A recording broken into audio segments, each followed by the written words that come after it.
I wish this chat was longer, sadly it was but ephemeral. And as for reasons of love, I can list several. If you asked his favorite X-Men, he would say it's Cyclops. Makes him more erect than an ancient Proteroceratops.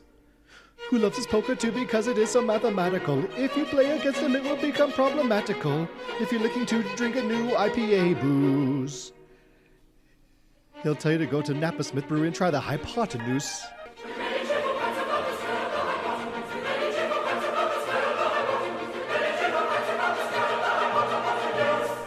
I got bit by a spider or something. I got a bite on the other part of my arm that's itching as fuck.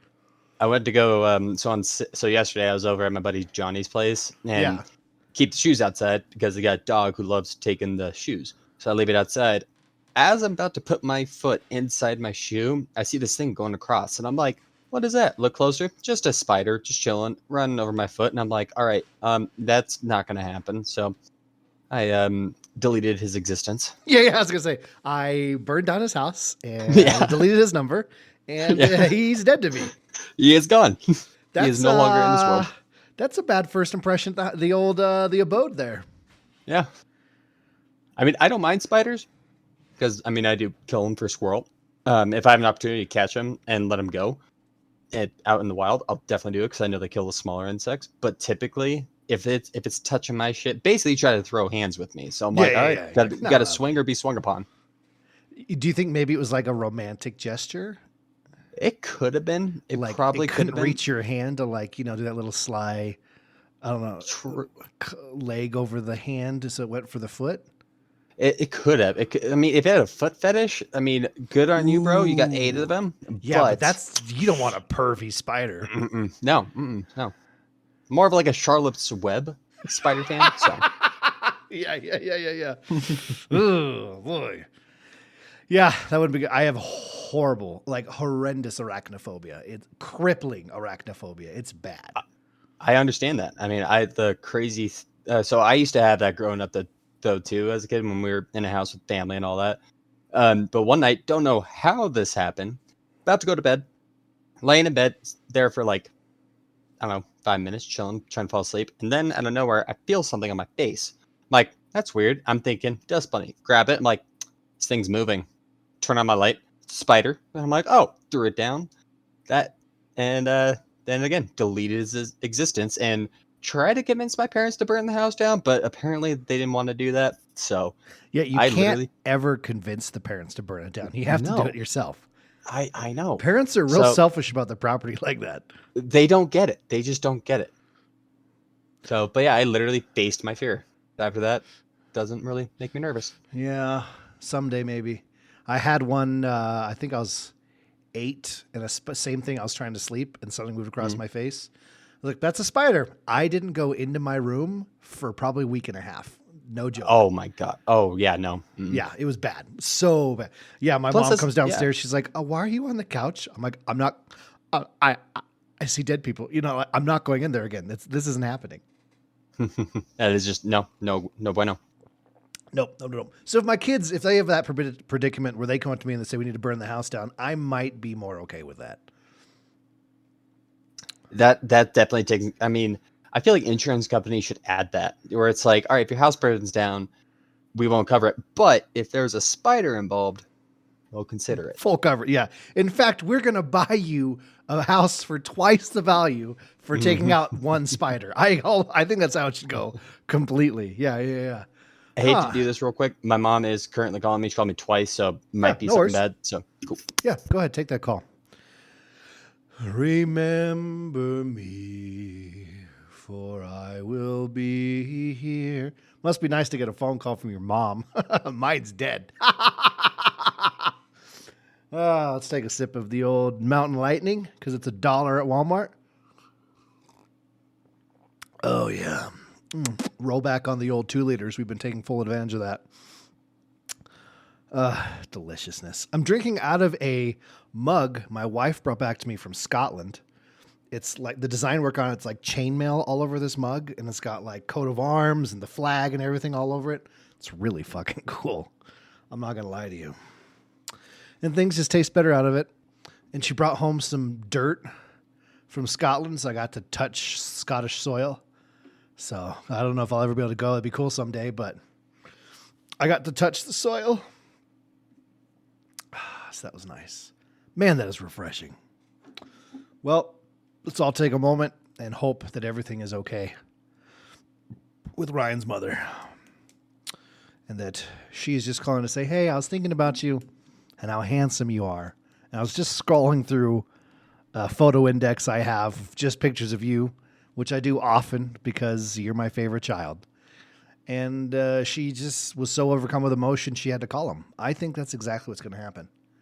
I got an achievement on Podbean on publishing 10 episodes. Let me get those badges real quick.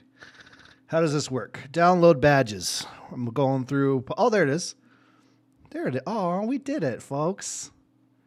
How many? Okay, so there's a badge. Let's go through these badges. This is what's happening now. A first episode badge. Love it. 10 episodes. 50, 100, 150, and 200 episodes. All right, I need all these badges. We got to get to 200 episodes. 1,000 downloads, 2,000, 3,000, 5,000, 10,000, 20,000, 30,000, 50,000, and 100,000 downloads. Do you get like something cool if you get all the achievements on Podbean? Guys, I'm a gamer. I fucking love achievements. So the fact that I just discovered this is a thing, I'm hunting for achievements on Podbean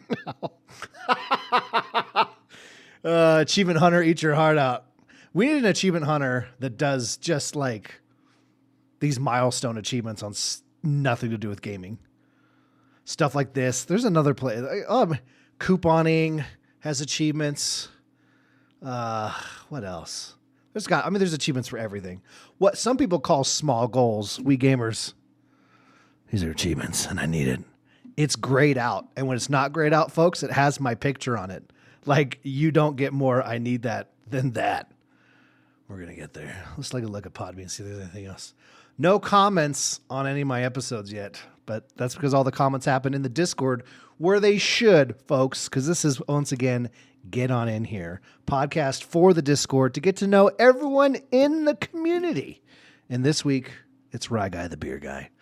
When he returns from his phone call, we'll deep dive into his life, a little more personal on his childhood. We got a little glimpse with the old spider arachnophobia stuff, but I think it might have been a shtick to make him, to make me feel closer to him. Is the vibe I was getting. I don't think he was being completely honest with me. He's a pretty powerful, tall, strong, handsome man. Incredibly handsome dude. And we have a shit ton of questions from the Discord for him. I'm very excited for this. So, yeah, when he gets back, we'll figure out what's going on. Let's see if there's any other badges we can get on the old screen here. Last episode's doing well. That makes me very happy. Mr. Admiral Nips. What's our best episode? Blue Laser, really? Wow. Oh, wait, no, barely. Cheesies. Cheesies by 3 downloads. Hey, if there's 5 people out there that haven't listened to these 2 episodes, go listen to Blue Lasers and fuck over Cheesy. Yeah. Hell yeah. Love that. Podbean's Ads Marketplace. We're just reading the website now. The Podbean Ads Marketplace is a free, simple way to earn money through sponsorship on your podcast. Join now? No. Start your live stream. Oh, hey, buddy. Welcome back. Sorry about that. No, no worries. All good now. Everything good? Everything cool? Yeah. So basically just going in, getting some medical checkup for myself. My mom's like, did you set it up? I'm like, yes. Wait, when is it? And I'm like, hold on. I got to get the info. Yeah, we were, we guessed, we as in the whole community, we're guessing it was probably just she was looking at a photo book of you that she has quite often, perused. And was just so overcome with emotion, she had to call you. It could definitely that too as well. I mean, she will call me every once in a while and she'll be like, is everything okay? I'm like, yeah, it's fine. Even though at work, I'm like my back hurts right now from lifting too much. And she'll go in by talking to me like, well, did something happen at work? And I'm like, no, everything's fine. Everything's fine. I'm just sore at the moment. Yeah. It's called physical labor, mama. Yeah. You are a handsome devil. If anyone out there listening has not seen a picture of this man, dear God, I'll post a picture of us together. You. I will. I can't help it. It's how I feel. And you know what? I love you too, just the same. The love comes back and forth no matter what. It does, dude. It's like an epic game of love ping pong. Mm-hmm.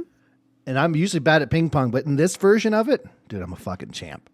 I mean, whenever I send my love back, will it be all over? Will it hit the table to go to you? Probably not. Will it just hit you in the face with all my love and goo and sweat? Absolutely. Oh, dude, I love it when your love goo goes all over my face. It is. See, It's the best. When I get love, I always like sending it back with like 100-fold. Oh, absolutely, dude. Yeah, I love. Some people would call that, finishing love. So I love when you finish on my face. Yeah, that love finishing is top notch. And it really is. And it works because you're so much taller than me that it's easier for the love to That's finish what a on lot my of people face. like. Yeah. A lot of people like, well, all right, let's get into that. You slut. Just only on the weekend. Well, I mean, it's Sunday, so it is a weekend. Sunday, So yeah, absolutely. Yeah, hell yeah. So you're deep in it right now. Mm-hmm. Let's get into your sexual exploits then. All right, here we go. Your first time was at the age of 13, I heard. Wow. It's actually 13 and a half to be more specific on that. It was amazing. Let's tell us all about it. Just kidding. That's disgusting, folks. That's a child. I had a story ready saw to go. You. Nah, listener, I saw you on the edge of your seat ready to hear that. That's a child, you perverts. Go get yourself checked. God, these people are fucking nasty out here. I'm sorry you had to go through that, dude. Oh, it's fine. It's absolutely okay. Okay. I'm very open with it. Well, good. I don't know. They don't need you to be that open. Fucking weirdos. I mean, it's out on the internet anyway. No, don't look that up, folks. Absolutely don't look that up. That. This is terrible. You know what? I'm not editing any of this. So, Ryguythebeerguy. Mm-hmm. I understand exactly the namesake. But for those of you the English language is my first language. It is the only language for which I speak. Therefore, you'd assume I'd be better at it. You thought wrong. Anyway, so Ryguythebeerguy, where does this name stem from and how long have you had it? So I've had this name for years now. I want to say at least like probably 6 years. I want to say I've had this name for. Okay.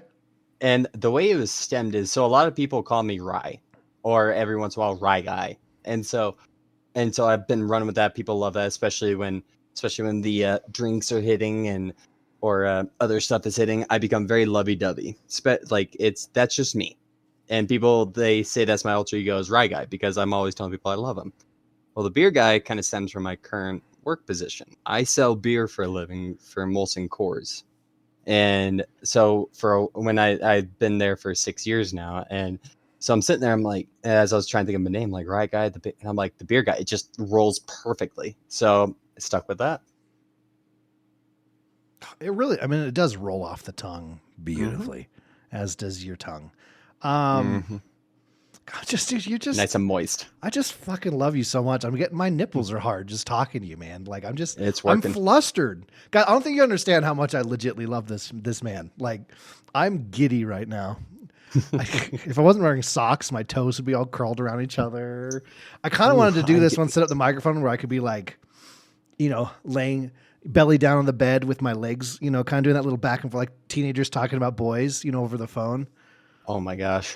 I'm getting heated right now. I need to get the AC sweating a little bit. I want to take my shirt off, pants off. You get the AC sweating, dude. That's how hot you are. Jesus Christ. Mm-hmm. I had no idea, dude.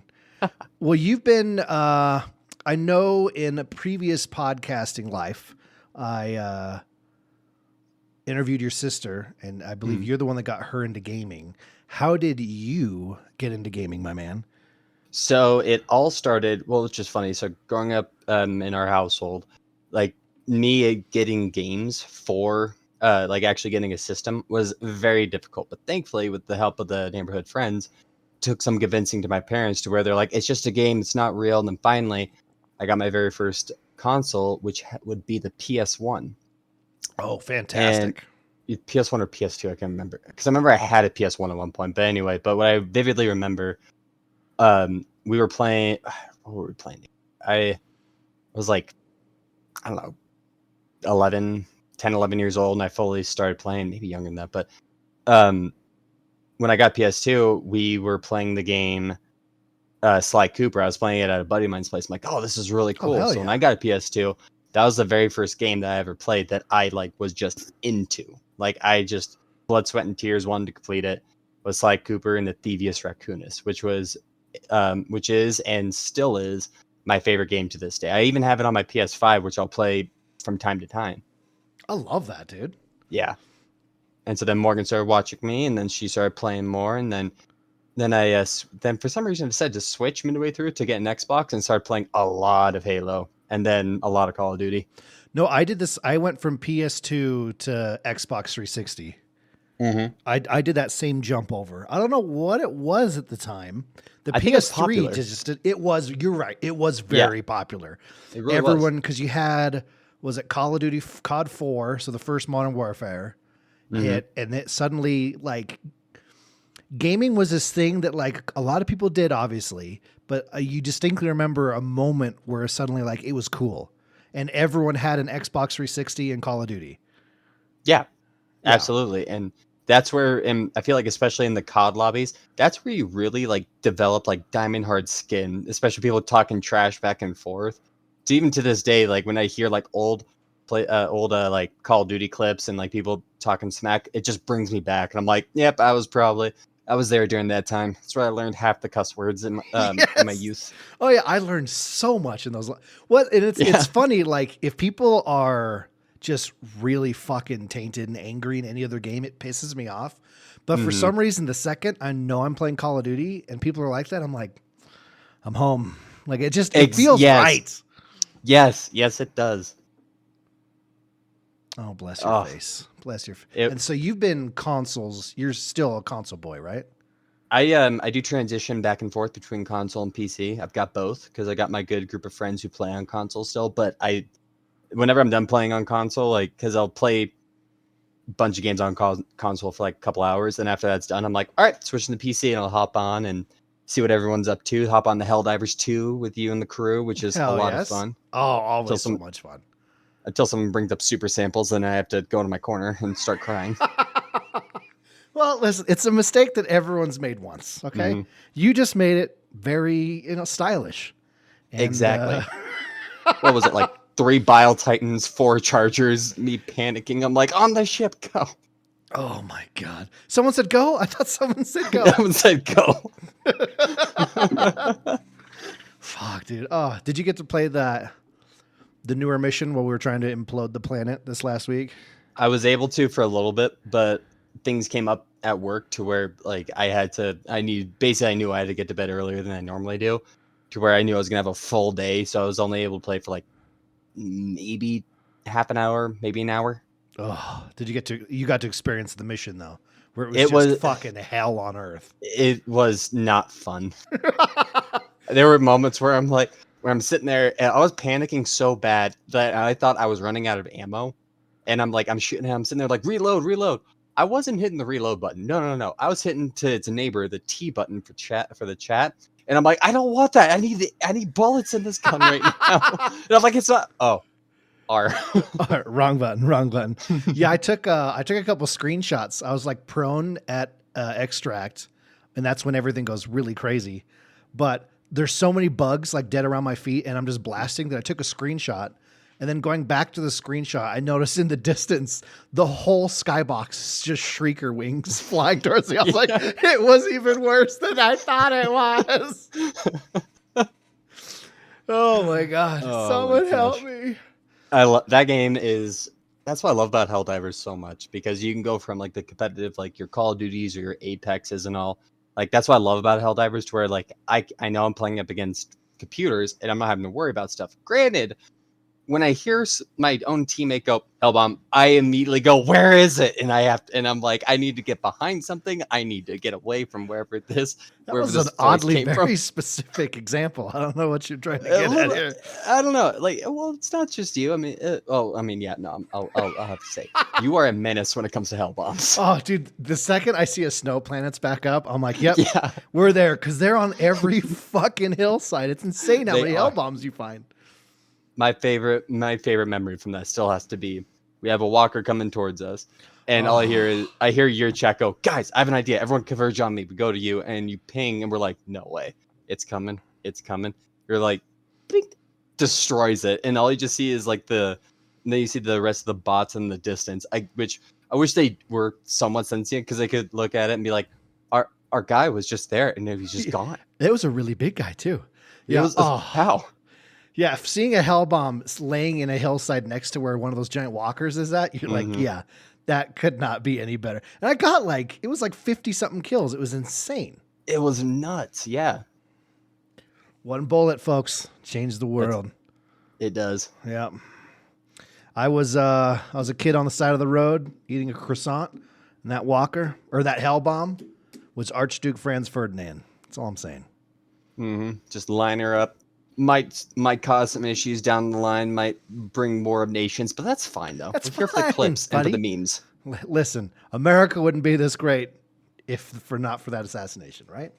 Yeah, exactly. I'm pretty sure that dude even hit a double YY no scope too as well, just to really seal it in. Yeah. And then and I think he teabagged the Archduke. He teabagged. That's what spray really on the started. wall, emoted. That's out. what really started. Yeah. It wasn't him dying. It was the teabagging. Scoreboard. Yeah. Scoreboard.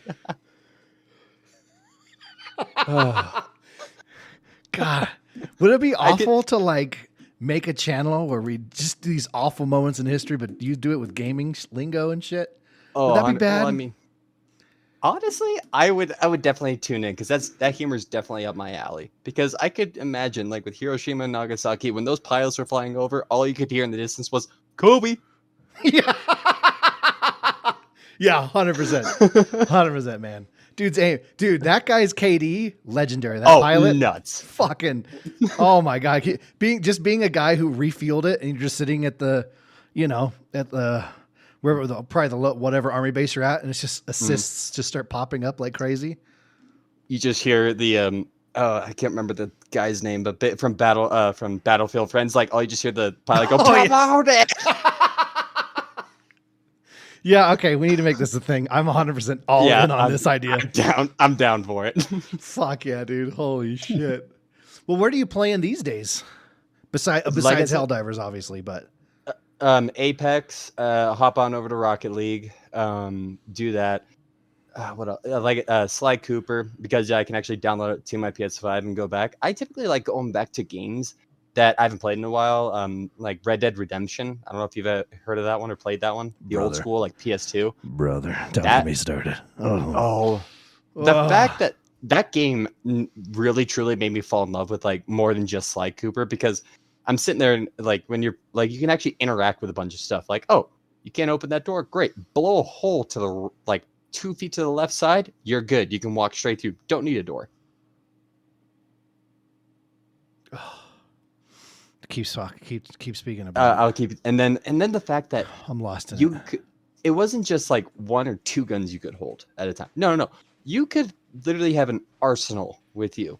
And your guy's still moving around like it's nothing. Like he's running around like he's Usain Bolt, just going around, popping people left and right. It is insane. But the story behind, like when I played it when I was younger, I wasn't fully into the story. I was more into the action.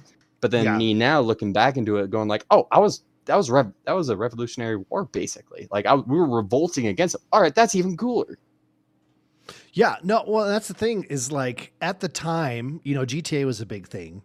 Yep. And I'd never really played like the story in one. It was mostly just as you did, as a young age, just driving around, running hookers over, listening to the radio, and laughing. Oh, absolutely. And doing God's work. Yeah, yeah, amen. Yeah. I only ran over hookers on Sunday. Yeah. But yeah. So when Red Dead Redemption came out, I was like, yeah, I'll check this out so I can kill hookers with a 6-shooter. Like I love Westerns. And that was, I was like, the start of the story. And I was like, wait a second. And this is where Morgan and I really related. Let me backtrack. I said Red Dead Redemption. I meant Red Faction, not Red Dead Redemption. Sorry, everybody. So anyway, Red Faction, I was playing that because of Grand Theft Auto. And it's great. It was awesome. I definitely screwed. When I said that, I was so confident when I said Red Dead Redemption. And then he said 6 shooters. And I'm like, wait, wait a minute, hold on. Yeah, you're explaining it, and I was like, I don't think it's the same game, but I'm going to tell the story anyway. No, but I did play Red Dead Redemption. That was a lot. I did more the Undead Nightmare than the actual game Undead itself. Nightmare was really good. That was a lot of fun. Yeah. Anything with zombies, I'm game. Oh, 100%. Anyway, yeah, Red Faction I didn't really play, but go ahead and get into it. But speaking of transitioning zombies, though, did you ever play Left 4 Dead? I did play Left 4 Dead. That was a game that myself and a childhood friend of mine, we would spend hours and hours and hours just playing that. It was that was like one of my definitely my top 3 favorite zombie games to play. Yeah. Just doing that.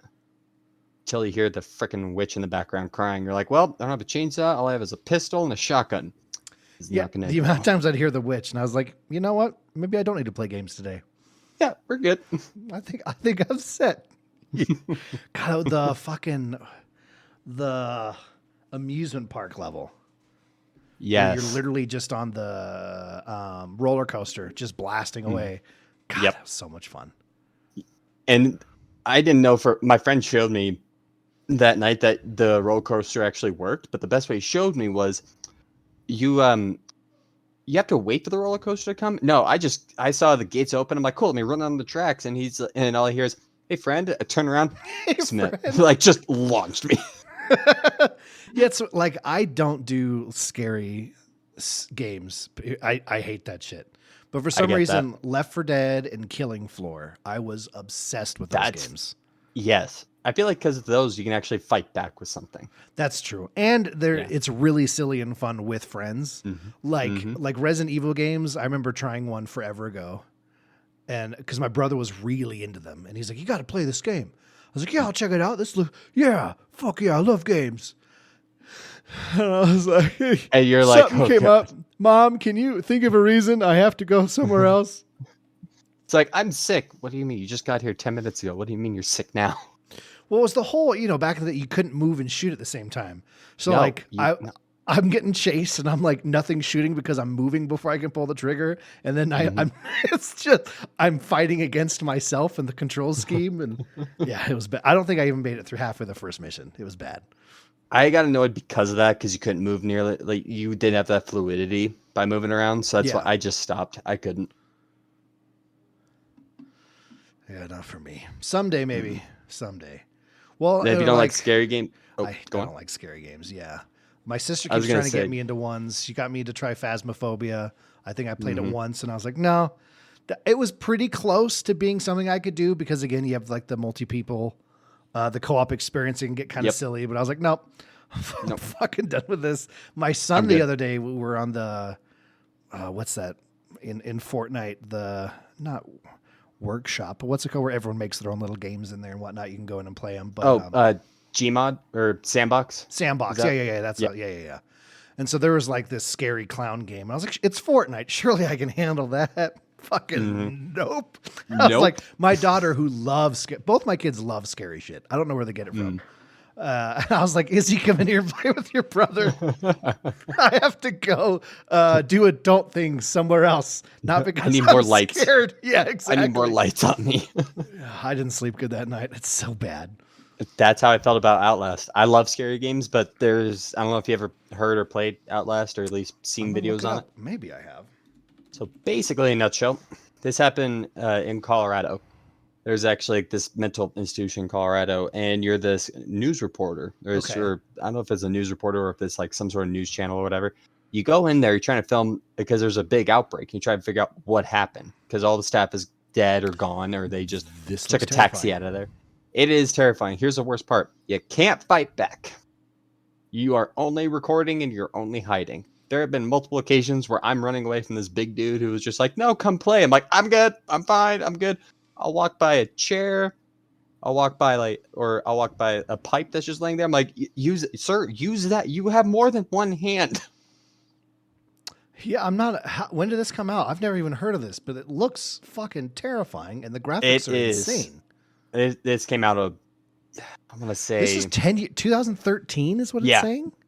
This is a 10-year-old game? This looks phenomenal. It is so, and the story, and that's what I love about, that's why I do love, like, my love for video games is the story behind it. Yes. Like, even if, like, let's just say, like, mechanics aren't necessarily the best, but the story is captivating me into it, I'm in. You've got me hooked into it. Yeah. I can't imagine there was a time when I hated, like, story-based games. Mm-hmm. Like the fact, going back to the, bringing up Red Dead Redemption again, but I think it was actually, I really enjoyed that story, but I think Gun, do you remember that game? It was a Western on was it the original Xbox? Maybe. If it was the original, then I might not have played it because the console I got was the 360. I didn't get the original. Gone. I know they ported it over to 360. Hmm. Okay, it was on the Xbox 360, but it was so far ahead of its time. But it was a Western that had a crazy good story. I mean, and I think it was one of the first games where like hooked into it. Why did I do that? Get into his story, Yeah. And like there's cutscenes and shit in the game, and I was like, I'm fucking blown away. And it's just been downhill for Gun, Red Dead Redemption, Mass Effect, all these things are just mind-blowing story games. Yeah. And that's why I feel like a lot of people that's why I feel like that's what brings me to video games. I mean, yeah, that there's a competitive side to it, but that's what I like about stories. So like with great stories, I mean, heck, you got God of War, I mean, yes. Skyrim, I mean, the amount, like the lore with Skyrim is just vast, and I honestly played I didn't play Is Fable a part of the Skyrim area? No, Fable's a totally different thing. But Fable is fantastic as well. It's an amazing one too as well. Yeah, Fable was one of the first games that had like its own niche like humor to it. And I remember that hitting me really hard too. I was like, because I grew up like my family has a very weird sense of humor. And Fable was one of those, I was like, I really fucking love this. This is hilarious. Just like the way the words went and the writing and some of the story-based things you do in missions. I was like, all right, yes, this isn't trying to take itself seriously, or like Conker's Bad Fur Day, shit like that. Sorry, I took a very loud sip. The thing you should not be doing. You're all good. Podcasting. So jumping back to Apex real quick, because you're in that. I heard there's like a new legend. I knew a new season hit, and there's finally a new legend. That's been a minute, right? Yeah, it's been out for about 3-ish weeks now. Whenever the season started, her name is Alter. She's good. Like she can and that character is she like a support? Is she more like damagey? Skirmisher. She's a skirmisher. Yes. Okay, how do you spell it? So I can look it up. Skirimish.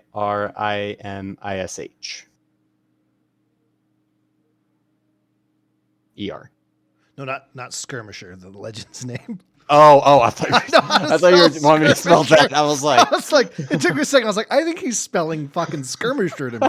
I definitely am. Alter, Alter. Alter. Okay, thank you. I was like, this is happening right now. All right, good. Yeah. If you guys could you spell Apex for me and then Legends? Thank you. Okay. Whoa, if you guys didn't know, Morgan and I are related. Squirrel and I are definitely related. Very much so. I haven't seen anything about her. That's interesting. Mm-hmm. Okay, go ahead. I'm looking now. Easily to counter. I mean, I like maining. So I like to main either Fuse or Catalyst. But I've been playing a lot more Catalyst because I like having the idea of controlling. So whenever with Alter, she can go through walls, and you can actually see where she's going through. So I can use Catalyst by throwing her goo, which I normally do on the weekdays. I put it on the ground, and so whenever she goes through, boom, she's taking damage. That immediately puts her back. So if she wants to come back, great. If you need to focus on the spikes, that's fine. I can focus on you. So she's not super overpowered, but there are definitely moments where I'm like, where did you come from? Yeah, I'm looking at her ultimate right now. I had to read it about 3 or 4 times to understand what it meant, but that's crazy. So it's just like a better Wraith ultimate? Exactly, yeah. It's not like you go from point A to point B. It's more of like wherever you could put point A in like middle of the battlefield for whatever reason. You run around to a building and then people are trying to go towards you. You can zip back to that point. It's not you can zip to that main point anywhere you want. You don't have to rely on portals. Yeah, regroup a point that all allies can remotely interact with. That's so cool, man. It is. It definitely is. But you can also destroy it though too as well, which I like the idea. It's not with Wraith's portal where you can destroy the Wraith's portal. So that makes sense. And then when the void passes through walls, does that like take a while or is it pretty fast? At the moment, I think they have it down to like either half a second or a full second. Okay. So when you're doing the thing, okay, that's not bad. Yeah. So you have enough time if you know she's coming through or her teammates are going through the wall. You have enough time to set yourself up. Yeah. Okay, cool. Good. Yeah, I didn't. You never want it to be so slow that it's just like why bother, but so fast Exactly. that there's no counter to it. Good. Mm-hmm. Yeah, I've noticed they've definitely been a lot better at figuring out counterplay to every legend recently. So yeah, which is I do enjoy that. And granted, though, the rank and pubs are just all over the place. I mean, whenever I'm online with my friend John, or I'm online with Casey, there'll be moments where we'll be teamed up with somebody who's unranked. We're like, okay, cool, and then we'll see who we're going up against, who are the champ squad, and all you just see is max level. You're like, well, this has been fun. yeah, we gave it our all. Yeah. So are you enjoying the season so far, though? So far, yeah, I'm enjoying it. It's a lot of fun. I mean, there's a new Catalyst skin in the Battle Pass I really want to get. That is just absolutely amazing. So I've been grinding to get that. And they also added in new currency system called exotic shards, or not exotic. Or legendary. They're basically these green little shards that you can get, and you with that you can purchase these these two new gun skins that are available, which is the R9 new gun skin that's reactive, so you get a kill, it glows, does all these cool animations. Ooh, I like the R9 and for the flatline. Is it reactive? Is that what it's called? Yeah. Reactive, yeah. Or well, no, we both were right. It's just the past and pretenses of how you said it than how I said it. Okay, yeah. Got it. Could you spell that for me? Yeah. No, sadly not. I don't have spell check ready. Okay, keep talking about the season real quick. My son apparently really needs me. 1 second. Not a problem. His ears hurting, the new season. Yeah, definitely got to take care of the little one. But yeah, new season so far has been doing fairly well. I mean, granted though, pubs, I feel like there's been moments where I'm leaning more towards things are getting a little bit more balanced, because there's definitely some games where I'm not just getting stomped on. I actually have a fighting chance, to where I'm not like immediately like drop in and I'm like, oh, I'm up against somebody who's in pred. So far at the moment, I feel it's pretty well balanced. I would say the one thing that I wish they did bring back, which they did in the previous season, that I wish they did in this season, is throughout the season. So last season, you could go and complete these challenges and get this specific flatline skin, and it lasts all season. There's a bunch of challenges where you have to use different characters. You have to complete those challenges with those characters, and you had to do it all throughout the season. And I did that, completed it, got the new flatline skin to it, which is beautiful.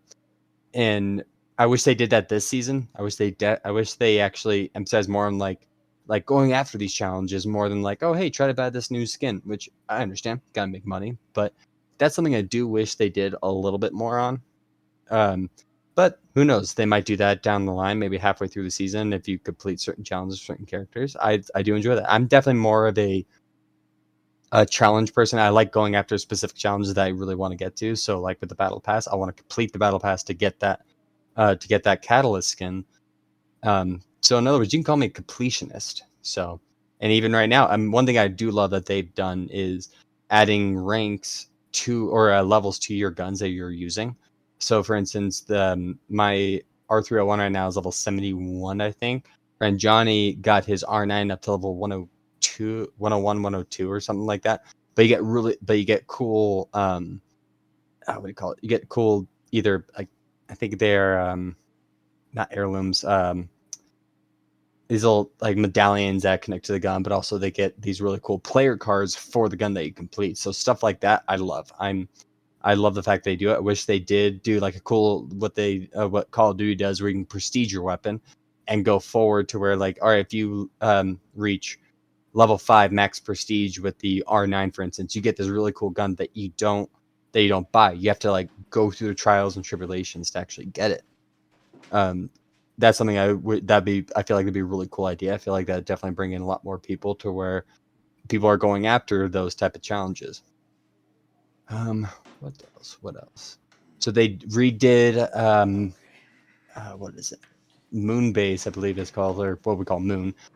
Completely revamped it, and I love it. I used to not be a big fan of Moon, but now I feel it's a lot more. You can flow a lot better. I don't feel as though that you're getting when you fight one person, you have to immediately turn around because you don't have to hear them, but you're gonna get third party. This one kind of prevents it a little bit, unless you go to a specific POI, which if you guys do play, it's like this big dome.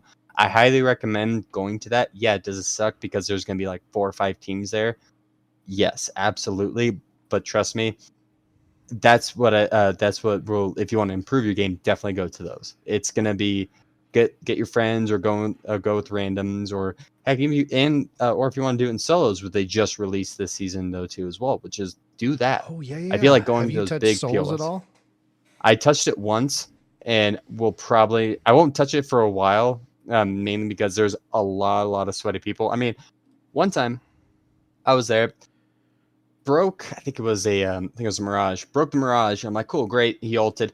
I see him jump. He wall jumps, beams me with his R9, and I'm hitting him, and then I get third party. So I'm like, all right, I need to hold off from this a little bit. Yeah, no, I've heard mostly not really mixed reviews about it, but mostly just people are not enjoying it. Not because it's bad. It's just it's a weird game to have solos in. But it's mostly, I think, just because it's going to be. Obviously, it's going to be the sweatiest mode. You got absolutely most everyone that is a god tier at the game. Their friends either stop playing, and so they've just been duosing with someone or a couple people. So it's like their opportunity to be like, oh, sweet, I can just shine by myself now. Yeah. But or I definitely want to try it maybe someday. I'm just kidding. I'm just saying it to be nice. I'm never playing Apex again. No, and I understand that. I get why people don't go back to it. I get why people are just like indifferent about Apex. Because one thing I do love about games is one of the things I do enjoy about not only with beer but like selling beer though too as well. I love games because it brings people together, and that's absolutely. With my main group. We love playing that game, and that's when we get together, hang out, have fun with the boys. Are there moments where I want to like just absolutely yeet my controller through my wall into my neighbor's room? Absolutely. But it's still, I'm hanging out, having a fun time with my friends. Yeah. I love the game itself. I fucking love Apex is really fucking fun. And the heroes or the legends, whatever. Yeah. The legends are all really interesting, fun. The guns are all really cool. The gunplay feels great. The abilities are fun. The maps are cool. I love the art style, the coloration, everything. I just don't have the skill to enjoy the game. That's the problem. Is I come back because I go, man, I miss the fun of playing it, and then I just get shit on for days in a row. And I go, there's other stuff I can do. So I still watch it all the time. I watch a ton of Apex, but I just can't play it anymore because I know I can't do it. I can't compete anymore in it, and it's not worth the time.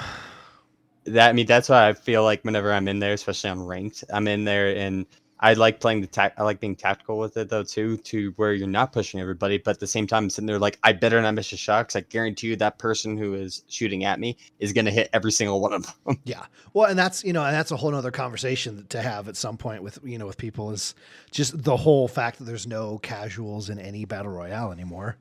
Now that it's not the end all be all of video games. It's just every BR is just all crazy, sweaty people. So yep. And I feel tough. Like BRs have kind of slowed down a little bit, though, hasn't it? Because I feel like every year somebody's coming out with a BR, but now it's kind of slowing down. Now we'll see because we got. I don't know if you've watched anything on that Marvel Overwatch clone coming out.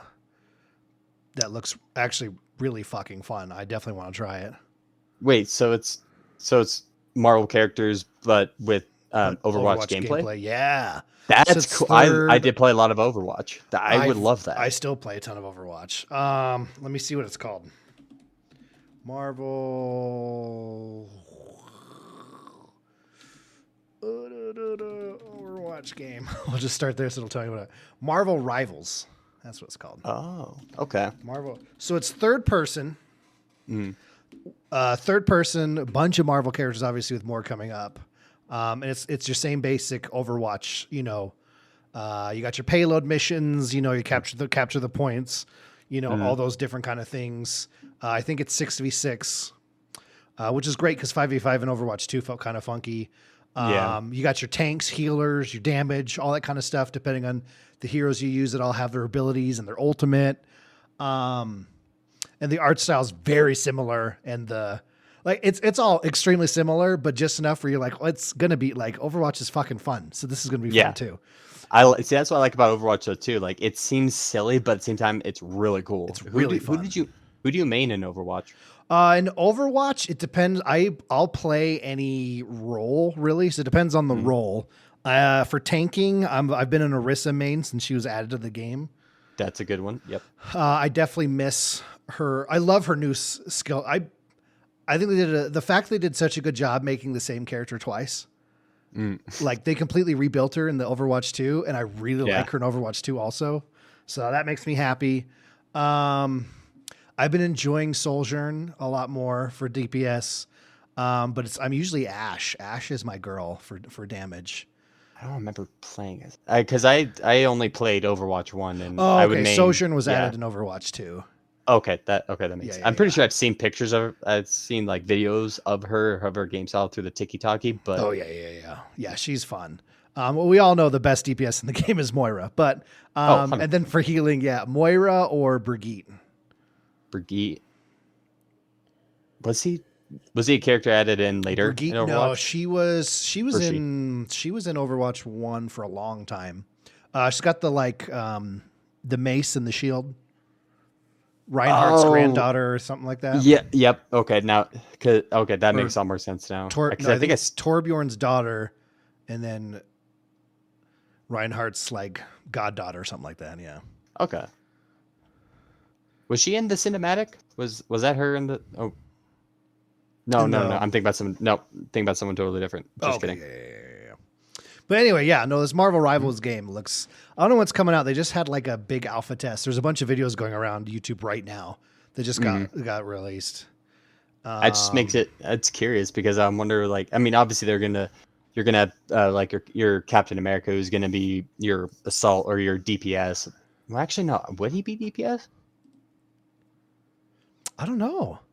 But it's cool because you have Doctor Strange does this big shield thing. So he's got a Reinhardt shield, but it's his the magic ring looking effect on it. And then his ultimate is the portals he makes. Oh. And it's the animation for it is so fucking cool. Because it's not in other games where, you make a portal and it's just a big glowy purple blob or something. You can actually see through in real time to what's happening on the other side of the portal. So you can jump through and everything. I love that. I love that. Oh, love it. And it's then, not hey, this is what's going on. You can't do anything. It's more of no, this is what's going on. Freaking shoot them. Yeah. If you want to go through, go, And then you got I guess different characters, their abilities stacked together, obviously. I don't know if ultimates can stack together. And then there's parts of each map that's actually destructible. And there's a button you can press that'll highlight what you can destroy. So you can actually I was watching some videos of people were a whole group of enemies were holed off in one corner and you could destroy a pillar which collapsed the bridge near them. And then it opened up the area so they could shoot them all and stuff, which is really cool. And then, I haven't seen a lot of the team up mechanics, but they say that's there. I know there's one thing where if one of you is playing Groot and one's playing Rocket, Rocket can literally jump and ride on Groot and then shoot from there, which is pretty cool. I assume their ultimate's probably combined for something, but yeah. That's what I like about Overwatch so much because it really adds in team. I don't remember because I remember they nerfed hell out of this, but I'd main two characters. It'd either be Reinhardt or Reaper. But I'd mainly main Reinhardt. And so one of a guy who I used to game with a lot, he would main Bastion. So Bastion uses tank form where he just is going around, or he just does the stationary minigun. We'd be on the payload. I'd have the shield up, and he was able to just shoot through it, and we were just winning games. And then I think it was 5 days later, they nerfed it to where it's that's not a thing anymore. I'm damn it, we were doing so well. Why did you do this to me? Yeah. Come on. That's so badass. Yeah. But yeah, I'm definitely interested in this. Let me see. PlayStation. I know it'll be. Where's it going to be? Okay, PlayStation, Xbox, and PC. Everything's covered, which means I'm sure there'll be crossplay. So. Oh, I'll definitely. We'll have to if try I was this going to get that, I would love to do that. If I'd get it, it'd probably be on PC. To be honest, I want to add more games to PC. Yeah, absolutely. Let me find an image and I'll send it to you real quick, and then we can. But Spider-Man is like Tracer, but instead of obviously the whoops, it's web swinging to get places quicker. And I like that. That's really because I love when it comes because that makes you think like who's gonna be what. So Spider-Man, that makes sense because he's more speed more than anything else. And then like Star-Lord is the more like the shooty part of Tracer. Mm-hmm. It's easier just to put things in like Overwatch terms. Like Yeah. he's got the double guns and he can kind of maneuver around and blast that way. And Storm looks really fucking cool. I haven't seen any Hulk gameplay. I guarantee he's got to be a tank. Oh yeah. But yeah, like fucking everyone's in the game, it looks like. And then some people I've never heard of, which is really cool. And they added in the villains where you could be the good guys or the bad guys. Is that right? Yeah, I think so. I hope so. I haven't actually seen any villains, I guess. Depends on your standpoint on Magneto, you know. That one, yeah, that one. I mean, do I understand where he's coming from? Like with like how he feels about with his kind versus the human kind? Absolutely, totally understand it. Now the way he's going about it, well, I can't really get behind that. Oh, here's a roster right now. Who do we have right now? All right. Bruce Banner. All right, so you have the Hulk, Punisher, Storm, Loki, Doctor Strange, Mantis, Rocket Raccoon, Magneto, Spider-Man, Iron Man, Luna Snow, Magic, Groot, and Black Panther. Ooh, when was this posted? 2 months ago. Maybe there's more people now, but... Oh, yeah, there we go. And then we have Scarlet Witch... Oh, that's interesting because based on the new Marvel movie and with comic books too. I don't know if you follow a whole lot of comic books. I love like reading into it, listen to videos on books, but Scarlet Witch has definitely gone. She definitely flips sides every once in a while. So there's moments where she's really good, but then House of M, you're like, what happened? Yeah, there we go. Scarlet Witch, Penny Parker, Star-Lord, and Namor. Yeah, so it's cool. There's some of these characters I've never heard of. I'm gonna have to look them up, but. It looks like a really fun fucking game. That's awesome. And when is it fully released? It says May 7th, but last I heard it was like an alpha test, or a beta test. So maybe it did launch. I will look further into this right now. Marvel Rivals release date. Closed beta set to launch sometime in July. Okay, so it hasn't launched yet. Okay, good. Okay, so we got get ourselves beta keys for July, buddy. Cool. I'm up for it. I'm ready for it. It looks cool. I'll find a video I watched earlier and I'll send it to you. It looks really fucking cool. Anyway, that was fun. Well, you want to jump into some questions from the Discord here, brother? Sure. Let's really get to know you. There's some good ones in here, man. Yeah. People jumped on this. I know you were looking at them. Oh, yeah. Starting us off here from Mr. The Third Will. I didn't know Rye was Squirrel's brother. Now you do. But now I have to know, what was it like seeing Squirrel take Praxis' spot co-hosting after he spilled not one, not two, but 4 drinks? I can't remember. I think Squirrel and I were gaming together. But I just remember all I hear Squirrel I just remember these words. No, the fuck he didn't. That's all I remember hearing. And I'm like, what happened? And then I was able to see, I'm like, there's no way. So this man is co-hosting a tournament with me, right, folks?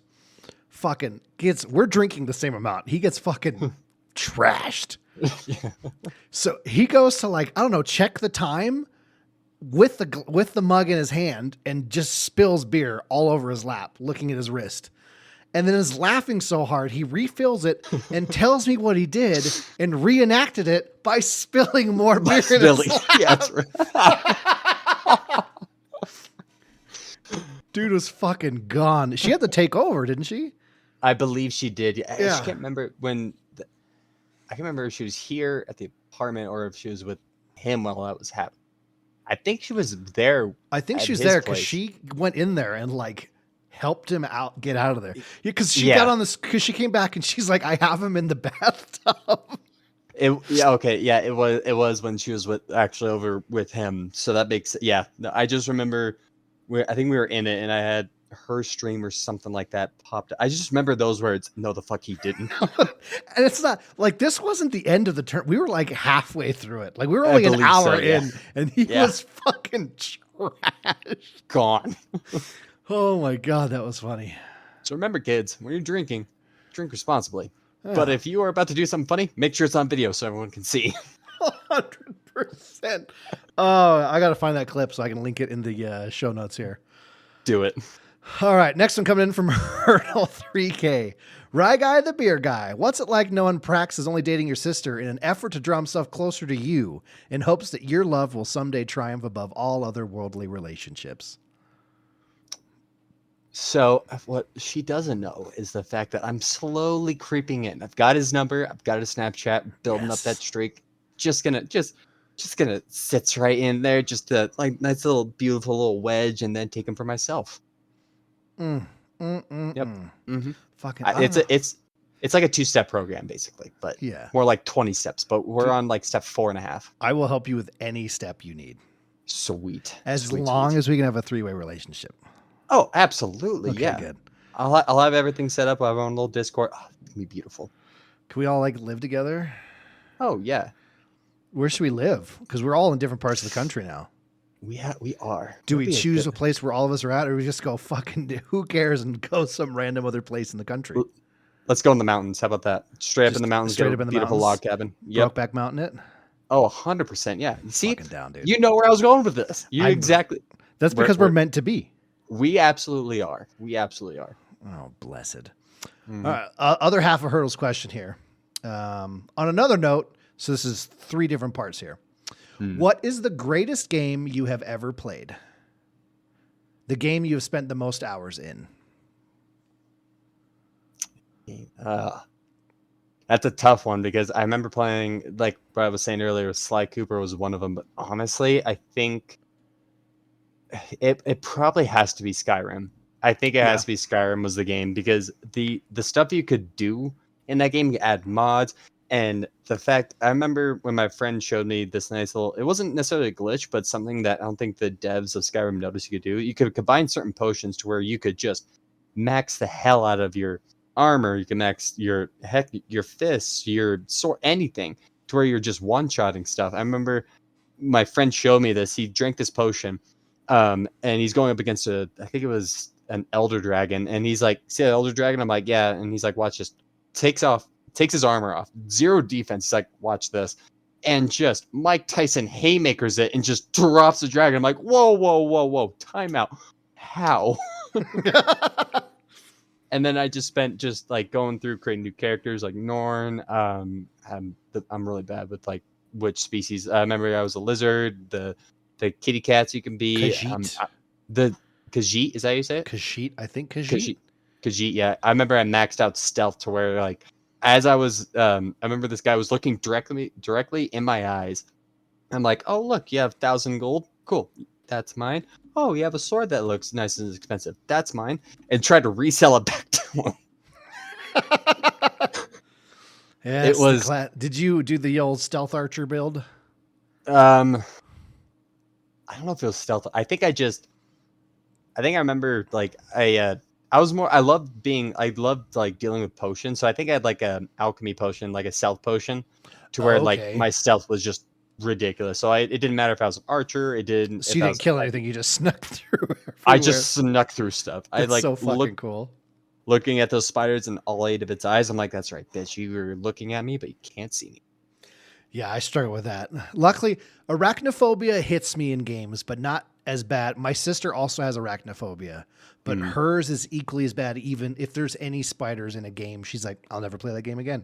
So that was the same thing with Skyrim. As she tried that game and got super into it. Oh, and then the first spider, she's like, damn it. Now I can never play this game. I cannot touch this game. Knowing that you are in here. It broke her heart. Oh, no. Because it's such a good game. It is. Yeah. Dude, it's just every so often, every generation has this game that comes out that just blows everyone away. There's just no one expects it. You got your Mass Effect, you got your Skyrim, Red Dead Redemption 2, like stuff like the God of War, God of War, just like, yes. People are like, oh, this will be a fun game. And you're like, this completely changed my life. Mm-hmm. Absolutely. Yeah, absolutely. Oh, good choice. Good choice. Mm-hmm. And then the other part of his question here, and the game you hated the most, but still powered through and completed it.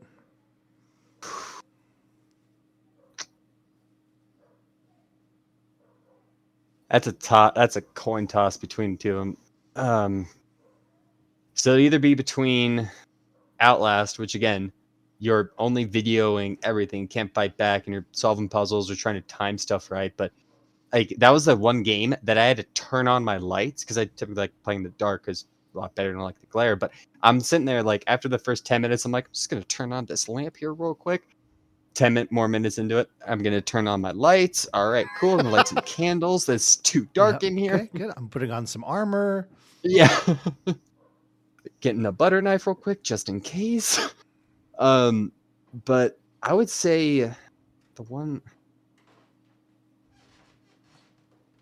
that one, or I keep on going back to Sly Cooper because I was young and so I just like playing the game itself. There would be certain levels to Sly Cooper that I would just go. No, that's a lie. It would be what is it? Not Elden Ring. What was before Elden Ring? Oh, Dark Souls. Dark Souls. Love that game because that is like a Skyrim-esque, but holy crap, I hated that game so much. I would set it down and I'd be playing it for hours and hours, set my controller down because there'd be certain bosses. I think it was like the Abyss Watchers. I don't know if I don't know if you were familiar with the Abyss Watchers. Well, I don't think I am.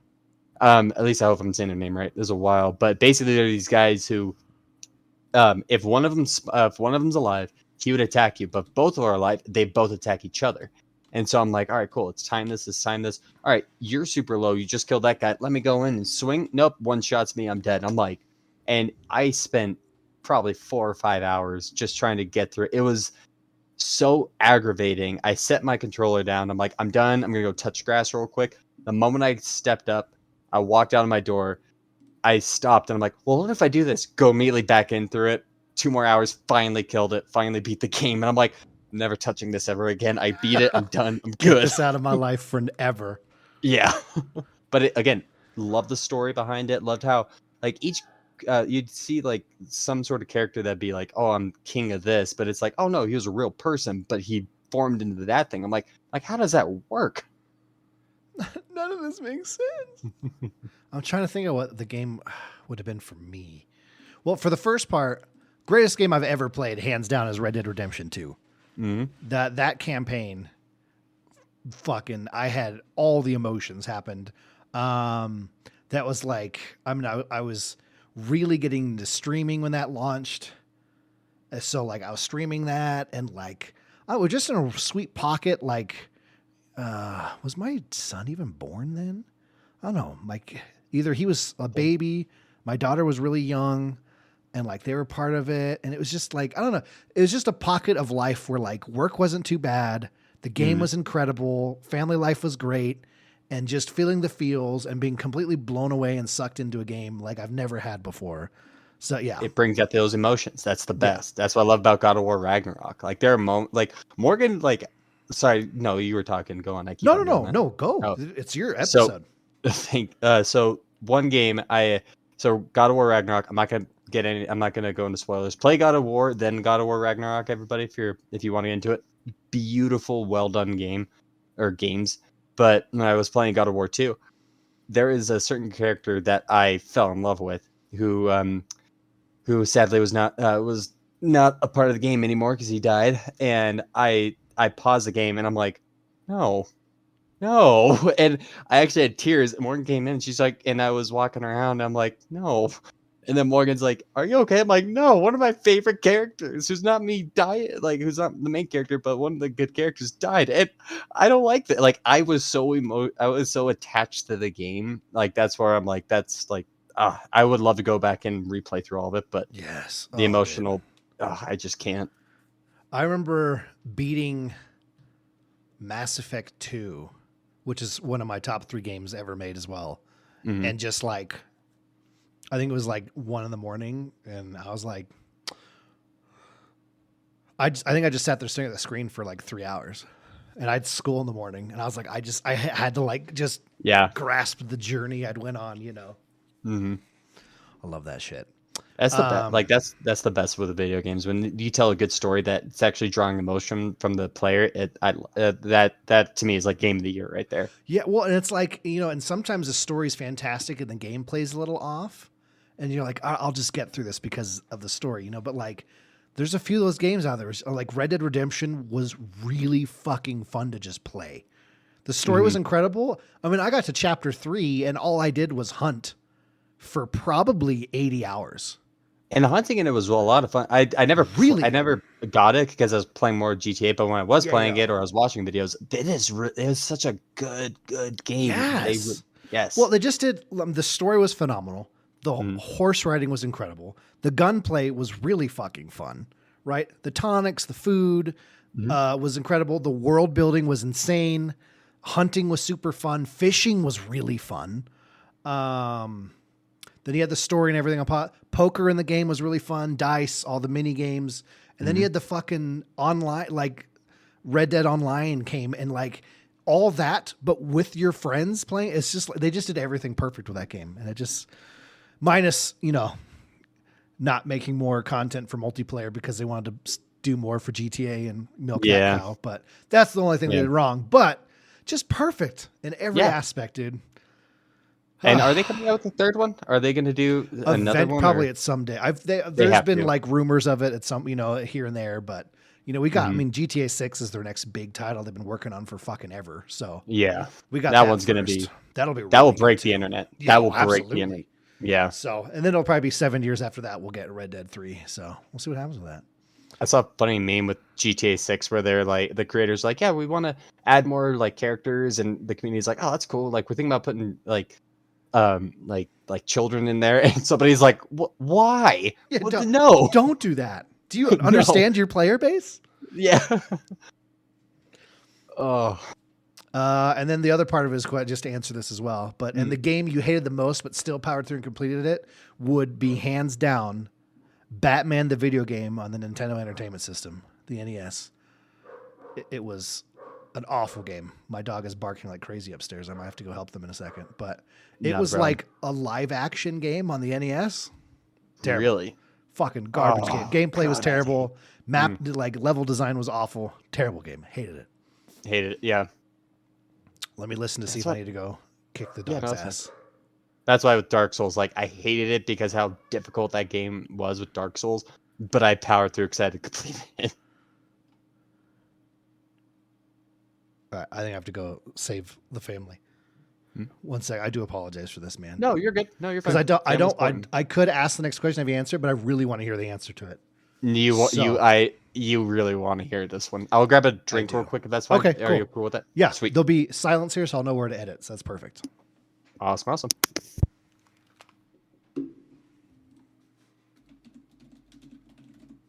I'm back. Welcome back, buddy. I found a GIF of the portal thing. Oh, of the from Marvel. Yeah, I DM'd you in Discord. Oh, beautiful. Okay, that's cool. Right? That is so. They actually like it's literally like I love that seeing that kind of stuff where it's like that's like because I do love comic books. I don't own any comic books, but I do like keeping up with the comic books. What's in the character? But like that's lore accurate. So I love seeing that. It's so cool. Yeah, watch some videos on it. All right, anyway. Next question, my friend. End edit point. Ha ha ha ha. We went nowhere. From the third will. This is a deep question, my man. Mm-hmm. If you could go back and relive one memory, which would you choose? It's a tough one. It's tough, man. You have one memory to go back to. When Harambe was, I'm just kidding. Yeah. I'll go back to when I spelt skirmisher to FUD. Yeah, if I could just look at that. If I could turn back time. Relive one memory. Because there's definitely, everybody has, it's a deep question. But it's a very deep question. He's been hitting us with deep questions lately. I love it. I absolutely love those because it really makes me think back to what is, like, because I have so many, like, beautiful, beautiful memories. I mean, I love hearing that. Just either like video games, like our fun moments with, like on Helldivers, moments like that. Gosh, I would. Actually, I think I got a good one. I got a really, really good one. And this is something I truly believe that people see it on the internet quite a bit. I'm pretty sure people see memes of it, but it's something I truly believe in, or that I truly love, is going back after school, homework's done, don't have any tests, got a nice good weekend coming, get a phone call from your friends, hey, hop online, and zero worries, just gaming, enjoying the time, not having to worry. I mean, that's back when I was a kid, just like playing video games and not having a single worry in the world, just gaming it out. Now I can do that as an adult, but I gotta worry about bills and stuff. But It's not the same as an adult it is not, because because you're gaming to escape all that other stuff. When you were a kid, you were gaming because it's another fun thing to do. it is, yeah. And especially like snow day, like even on a snow day, that just adds more to it, to where it's like, yeah, I could go outside and have fun like neighborhood kids, but no, gaming inside, stuff's done. It just such a peaceful memory.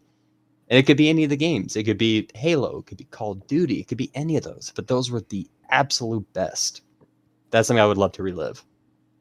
Yeah. And then teach That's a myself great how to be one. better, like shooting and everything. It's like, no. Brett, That'd just be you should be the record ultimate. this and constantly record stuff and get into this industry early. early. Yes. Just make millions. You'll be glorious. Yeah. That's a great fucking answer. Yeah. Because along the same vein, a relive one memory is fucking glorious 90s Saturday morning cartoons.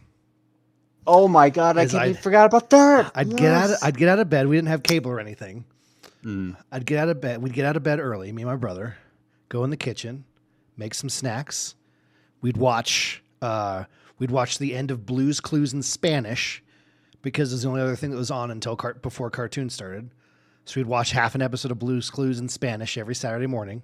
Mm-hmm. And then the fucking lineup would start, and we just popcorn and just bullshit snacks early in the morning on Saturday, and fucking Beast Wars, Jackie Chan Adventures, Gundam, Batman the original, the animated series. That was so. I love that. Men in Black. That show was Cook. fucking awesome. Keep cooking. Yeah, dude. Oh my god, all those fucking Oh. shows were incredible, man. Yes. And yes. and then Mom would get up and she'd make us breakfast, not knowing that we already ate a bunch of shit that morning, And it was just, it'd go to it had to have been I think we just sat there from 6 a.m. to it was probably 11:30 before, when the last show ended. We just sat there on not even on the couch, just on the floor. Yeah. That was the best seats in the house. Amen. And then my sister was born and fucking ruined it. But it was great before that. Don't sisters do that quite a bit? They do that so much. They ruin everything. They do. Awful, awful. And if I couldn't have that, I'd love to go back to going to work with my dad.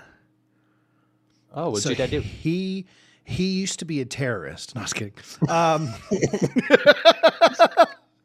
Holy crap, that same as my uncle. They must have known each other. I think they did. Yeah. No, so he used to drive a dump truck for construction. He was owned his own he had his own truck, his own private thing going on. Trying to remember the self-employed duff, fucking idiot. And I just remember there'd be a day where we didn't have school, or during the summer and whatnot, I could just do fucking nothing all day, or I could get up insanely early and go to work with my dad. And we'd go to McDonald's and get breakfast. And it was just I just sit there and talk to him, talk to people over the CB radio, come in breaker 1 2, Oh, that is so cool. And then the naps I would take, because the thing, I sleep so good in cars. It's, Same. It's just a fucking old beat up semi truck. So it just fucking rumbled and roared everywhere. And so you just get your head against the window. The sun's coming in on your face, and it's just it's like the truck is rocking you to sleep. And it was just so cool. And then you'd get to know the people that he would get hired on to different jobs. You'd be like, oh, Snowman's going to be here today. Fuck yeah. I haven't seen him. Obviously I didn't say fuck yeah as a little kid. But yeah. I was like, fuck yeah, Dad, you cunt. This is going to be a badass day. Piece of shit. No, but Yeah, you just get to know people, and like I remember there was one day, one of those guys that he constantly worked with, his son, he was from Spain, and his son had just came over, and was like got his own truck and was going to kind of like start his life in America. And this is back in the day. This is a totally different time. I was like, I was learning about Europe in class, and I was like, oh my God, I want to go talk to this guy. And my dad's like, sure, whatever. So I went and jumped in this guy my dad had never met before, his semi truck, and rode with him for like 3 hours and just asked him questions about where he came from, and, tried to show off some of my knowledge and knew nothing, and just listened to his cool accent. He was just badass.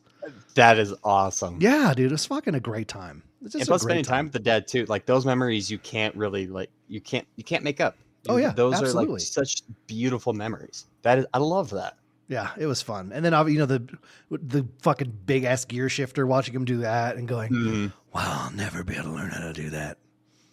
Clutch would slip every once in a while. He'd be like, truck backfired, son. I don't know, this damn engineering. Yeah. Wasn't my fault. That was just cool, man. Just badass. And it's just fun to like, drive around parts of town and be like, I was in Dad's truck when they were building this neighborhood. Like it's just fun. Yeah, great question. Thank you, Willie. No, that is, I love being like, I can feel that like, just take a moment, like that moment you took right there. I love those because that's when like that is like the best answer because you relive those memories and just brings a smile. It's one of those, like I haven't thought about that in a long time. Yeah. And then I was doing the Saturday morning cartoon answer, and then like those memories flooded, and I was like, yes. Heck, I mean, I was about to change. Like, I was gonna do kind of the same thing because one thing I love doing, like, I do love horror movies. I love like all sorts of like classic movies, like even like the dumb horror movies where you're just sitting there like, why are you like, you don't need to trip right there. It's a flat surface. Why are you tripping? Like I watched like what's Friday the opposite 13th. of plot armor? Yeah. Yeah, exactly. And, but I remember I love like Saturday night. I would literally go to Blockbuster, believe it or not, rent a DVD from there, buy popcorn there, and be back at my house and just like watch. I'd rent like 3 or 4 movies, and I just watch them all throughout the night. Yes, dude. Oh, dude, a sentence that ages me so fast is when I like. One of my favorite weeks was we rented a Nintendo 64 from Blockbuster, and I was like, "That's a sentence that ages you." Yeah. Oh shit. Oh, anyway, Will, great question, buddy. All right, jumping over here to Beard Grizzly. You know what's coming up here. It says, all right, the beer guy. Important question. Super samples. Okay. Oh, God. That's not a question, but it should trigger the PTSD. Flashbacks. I don't have them. I swear that I'm like just sitting there, like even thinking back, I'm like, I don't care. Even if I do have the super samples, I'm going to be the last one on there. I don't care. Like I will be the last person on that ship before. Even if I have like regular samples, I don't even care. Like when I'm the last one on that ship, no matter what. It's a thing we've all of us do it once. Mm-hmm. Some of us do it more than once. And you pray that it never happens again, but it will happen eventually. And one of my favorite part is a moment like that is the ship leaves and like you give a sigh of relief because it was awful to get out. And it's just silent for like 10 seconds and someone goes, who got in the ship? It's like the moment when you realize, oh no, I don't think I did good there. No, because literally that's how I felt, like the sigh of relief. I'm sitting there, I'm like, oh, I'm fine. And then I hear, who's on there? And then the next question, I think it was either you or Beard. All I hear is, did we get the super samples? And I'm like, I don't remember picking up any samples at all when I got revived. I just remember jumping on the ship and I was gone. So fucking funny, dude. My heart hit my, like the moment that happened, I was like the biggest like butt pucker, like, oh, I fucked up. I fucked up. Oh, beautiful. I hope we have many more moments like that. Oh, I love moments like that, dude. Like the first week, I think it was my second time ever playing the game. Someone like armed a hell bomb for something and didn't say anything. And just like, cause we were all standing around just talking about like, oh, wow, this is pretty cool. Cause we're all still learning, you know, at the same time. And he arms it and just walks off. It doesn't say anything. And he's laughing to himself. And I remember just going like, do you guys hear a beeping sound? Boom! Why don't I hear boss music? It's so fucking. I just love those kind of moments, man. It's so good. Right, let's jump over here from Mr. Cheesy. Given your gamer tag, what is your favorite beer? And you are not obligated. I will not send this episode to your place of employment. Thank you. Oh, that is fine. I mean, funny enough, so they actually took out those inhibitor chips in the back of our neck if we touch anything that is not Coors products or anything like that. So thank God I don't get shocked anymore if I look in the wrong direction. It is. But it was so worth it. It's so relieving. So yeah, but no, thankfully with mostly with Coors, like they're not gonna look at you and be like, oh, why are you drinking a Guinness or why are you drinking other craft beer that we don't sell? Like, what's your deal? Because as again, one thing I love about beer is it brings people together. It tears families apart. It tears family, and just like on the flip side of that coin, family gone. But my favorite beer, it's a toss up though between Guinness and Pacifico. But Ooh. I'm going off of like because I do love Guinness. Yeah, dude. But Pacifico is my go-to beer. I will take that over a Modelo, Corona any day of the week. I know there are people out there who will prefer those over any of those two, and I'm dying on this Pacifico Hill. It is 10 times better than Modelo or Corona. I don't think I've ever actually drank Pacifico. I'm gonna go buy some. It's really I recommend it. It's one of my favorites. All right. Yeah. Mm-hmm. Yeah, I've recently, not that it's my favorite, but I've recently been on a Blue Moon kick. It's weird. Interesting. Oh, yeah. Funny thing, so Blue Moon, thankfully didn't distribute this out, but they came out with, since it's in Colorado, that's where they're based out in, they've come up with like some crazy like mixtures of like ales and like peppers. They came out with a Ghost Ale Blue Moon. Interesting. And ask me, did I try that? Did you try that? Abso-fucking-lutely, I did. How'd you like it, sir? It was interesting at first, but then the moment that ghost pepper kicked in, I'm sitting there like it was I made a mistake, and then the heat kicked up more. I'm like, I made a big mistake. I will never touch it ever again. But it was an experience and a half. Yeah. Yeah. Yeah, I'm not a big beer guy, but every once in a while, it's fun. You can tell my wife will be like, because I'll order a beer sometimes, and she'll be like, "Oh, like it's so rare that it happens." But sometimes I'm like, I just really fucking want a beer, but it's very rare. I mean, usually do not drink beer. Sometimes, man, it just hits right. So I'm going to add yours to my list because I'm always looking for other ones that when I'm in the mood for a beer, that's what I'm having. It's an easy drinker. Another one that I think you would do. You like? There's two of them I do recommend. So up three now, but Dry Dock Apricot Blonde. Very, very good. I don't know words. It is. Just do Dry Dock. If you're looking it up, just do Dry Dock or just do Apricot from Dry Dock. Apricot. Highly recommend it. Okay, I'm looking at it now. Got it. Mm-hmm. Copy. And then try this. And another one that is really, really good. That's a favorite of a friend of mine, Johnny's, that he absolutely loves is this. I cannot believe I'm blanking on. He drinks it all the time. It's from, I believe it's from Station 26. It's I just had it in my head. Now it's gone. It'll hit me later. Don't worry. I'll give you that third. I'll give you that third beer soon. Surprisingly really like. What is that Breckenridge Christmas Ale that comes out just around Christmas? Yes. For some reason, I see those go out, and I'm like, again, I'm not a big beer guy, but for some reason, those things are so fucking good. I'll see those pop up around the season. I'm like, yep, I need to buy us up a couple of those. Mm. That one's. I think I tried. I want to say yes. I've tried that. Well, they're everywhere at fucking like Target, Walmart, and shit. Mm-hmm. Like they're like, it's Christmas. Here's because it just says Christmas on the box for them. You know, like it's Christmas beer, and you're like, this is gonna be garbage, and then it's like surprisingly really fucking good. Yeah. All right. What brought you to gaming? We covered that. Mm-hmm. Your origin story. Is it a villainous or heroic origin story? So it's an interesting one. I was born in a really, really, really incredibly rich family that my dad was a doctor who was just well known across the states or not even the state, the entire world, believe it or not. And oh shit. Yeah, it So was I've probably pretty heard of him. intense. You probably have actually. Oh wait, no, I know who your dad is. Yeah, we've had this chat. Yeah. Yeah.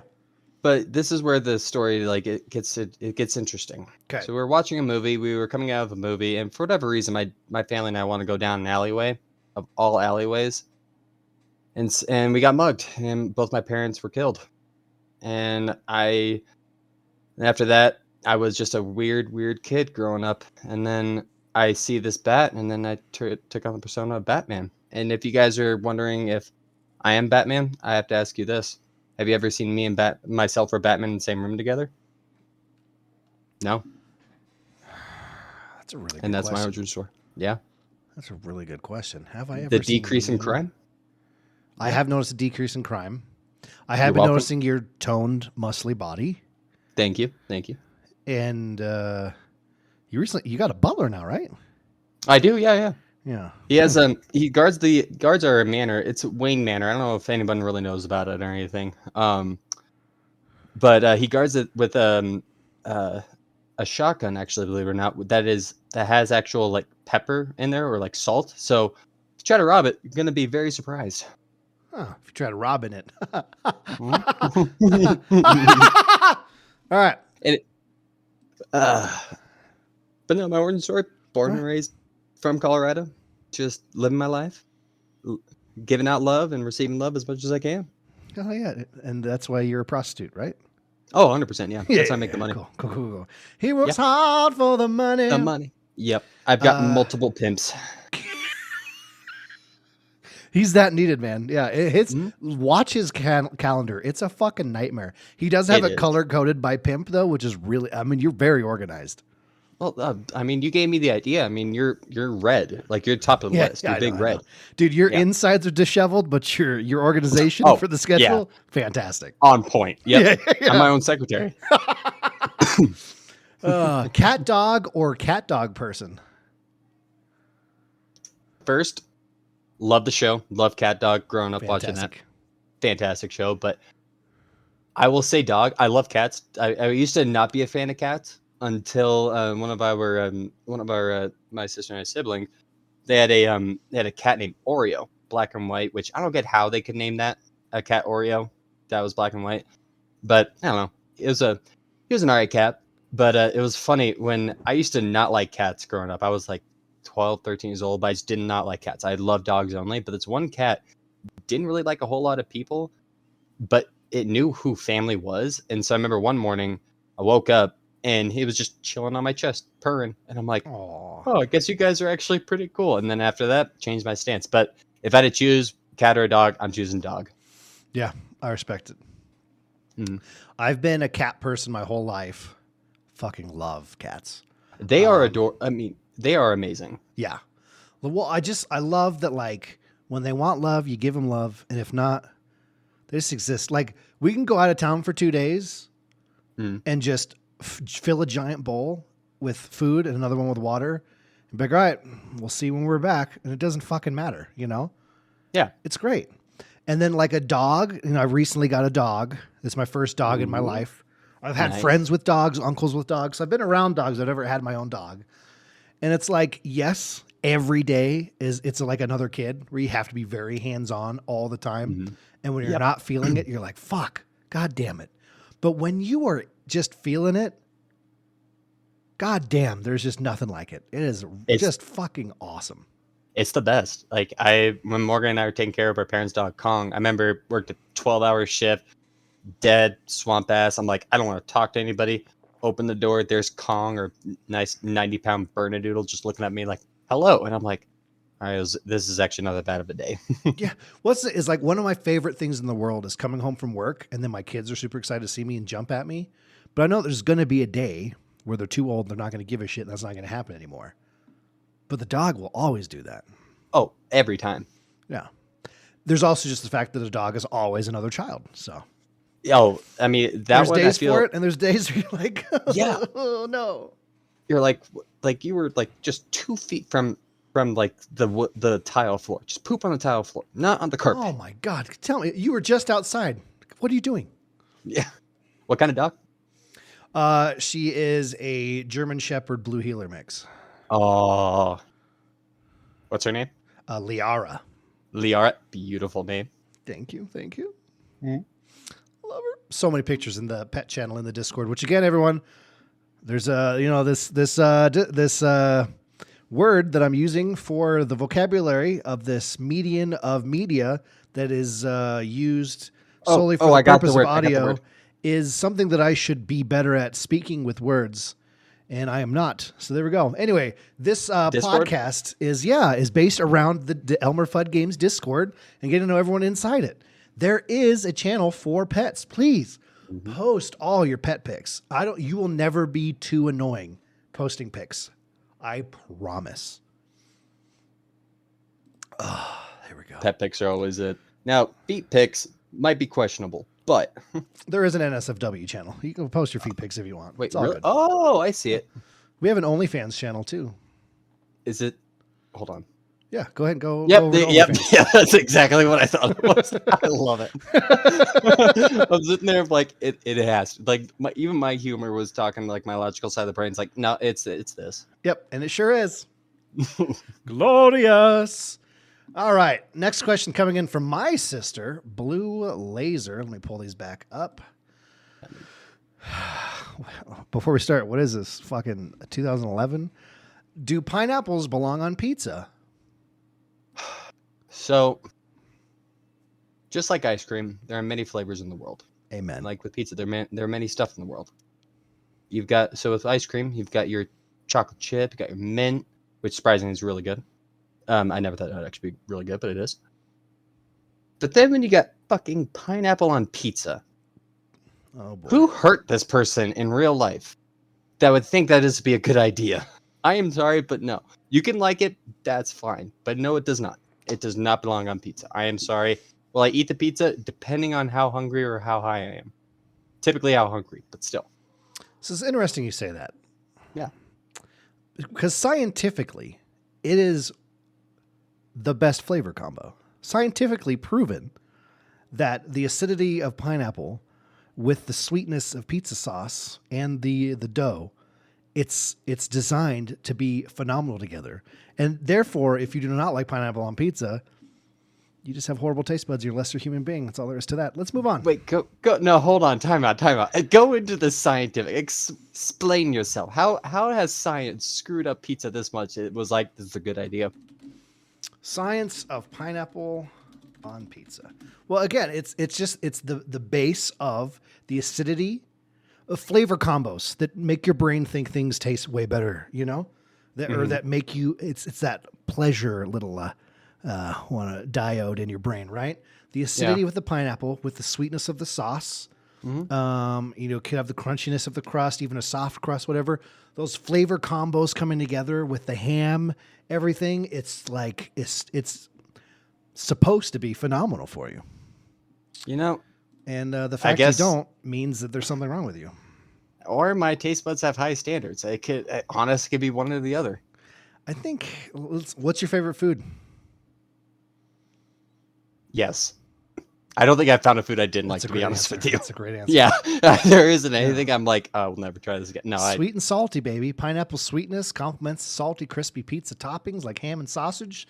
Some people enjoy the sweet and sour taste. Pineapple's juice is also syrupy and nectar-like as pineapple cooks, which makes it more caramely when it's on the pizza. Fuck, it's so fucking good. Okay, now here's the thing. There are people that just like make pizza and then put pineapple on it. You have to bake the pineapple with the pizza. That's what I was looking for. Have you ever had that? That's what I was worried about, because I thought you were doing the blasphemized version. If it's cooked with the pizza, I'm fine with it. I won't. I feel like you're just backpedaling to make me love you again. No, you didn't love me before. Oh, buddy, I've always loved you. Okay, good. You had me work. But no, if it's cooked properly on like the way it's supposed to be cooked with the pizza, I have no issue with it. Okay, good. Yeah. Yep, it belongs there. It's delicious. Let's move on. Question from who's this person? Just glad to be here. Oh, okay, I see what they did there with their name. That's clever. That's creative. Good for them. Yeah. Ryguythebeerguy, how does it make you feel knowing you have the best sister in the world? Well, honestly, I just wake up and I'm just sitting there like, God damn it, she's awake. No, she is my best friend. Like hands I love down, that. like she and I have been through quite a bit together. And she is very strong, very passionate, and very loving, just like us. Like with our family and all, we are very loving, especially between both of us. If we care about you, it is nothing but love. And anything she puts her mind to, she conquers. I mean, there were moments where she's like, I remember when she first started trying to stream, she's like, I'm done, I'm done. I'm like, no, just keep her going. No, keep it going. Because I saw the passion in there, and obviously she doesn't get the exact results she needs. But I'm like, no, just keep on chipping at it, keep on chipping at it, keep on chip. You will get there. And now she's built a beautiful community. And I Absolutely. couldn't be any more proud of her. And she keeps on crushing it.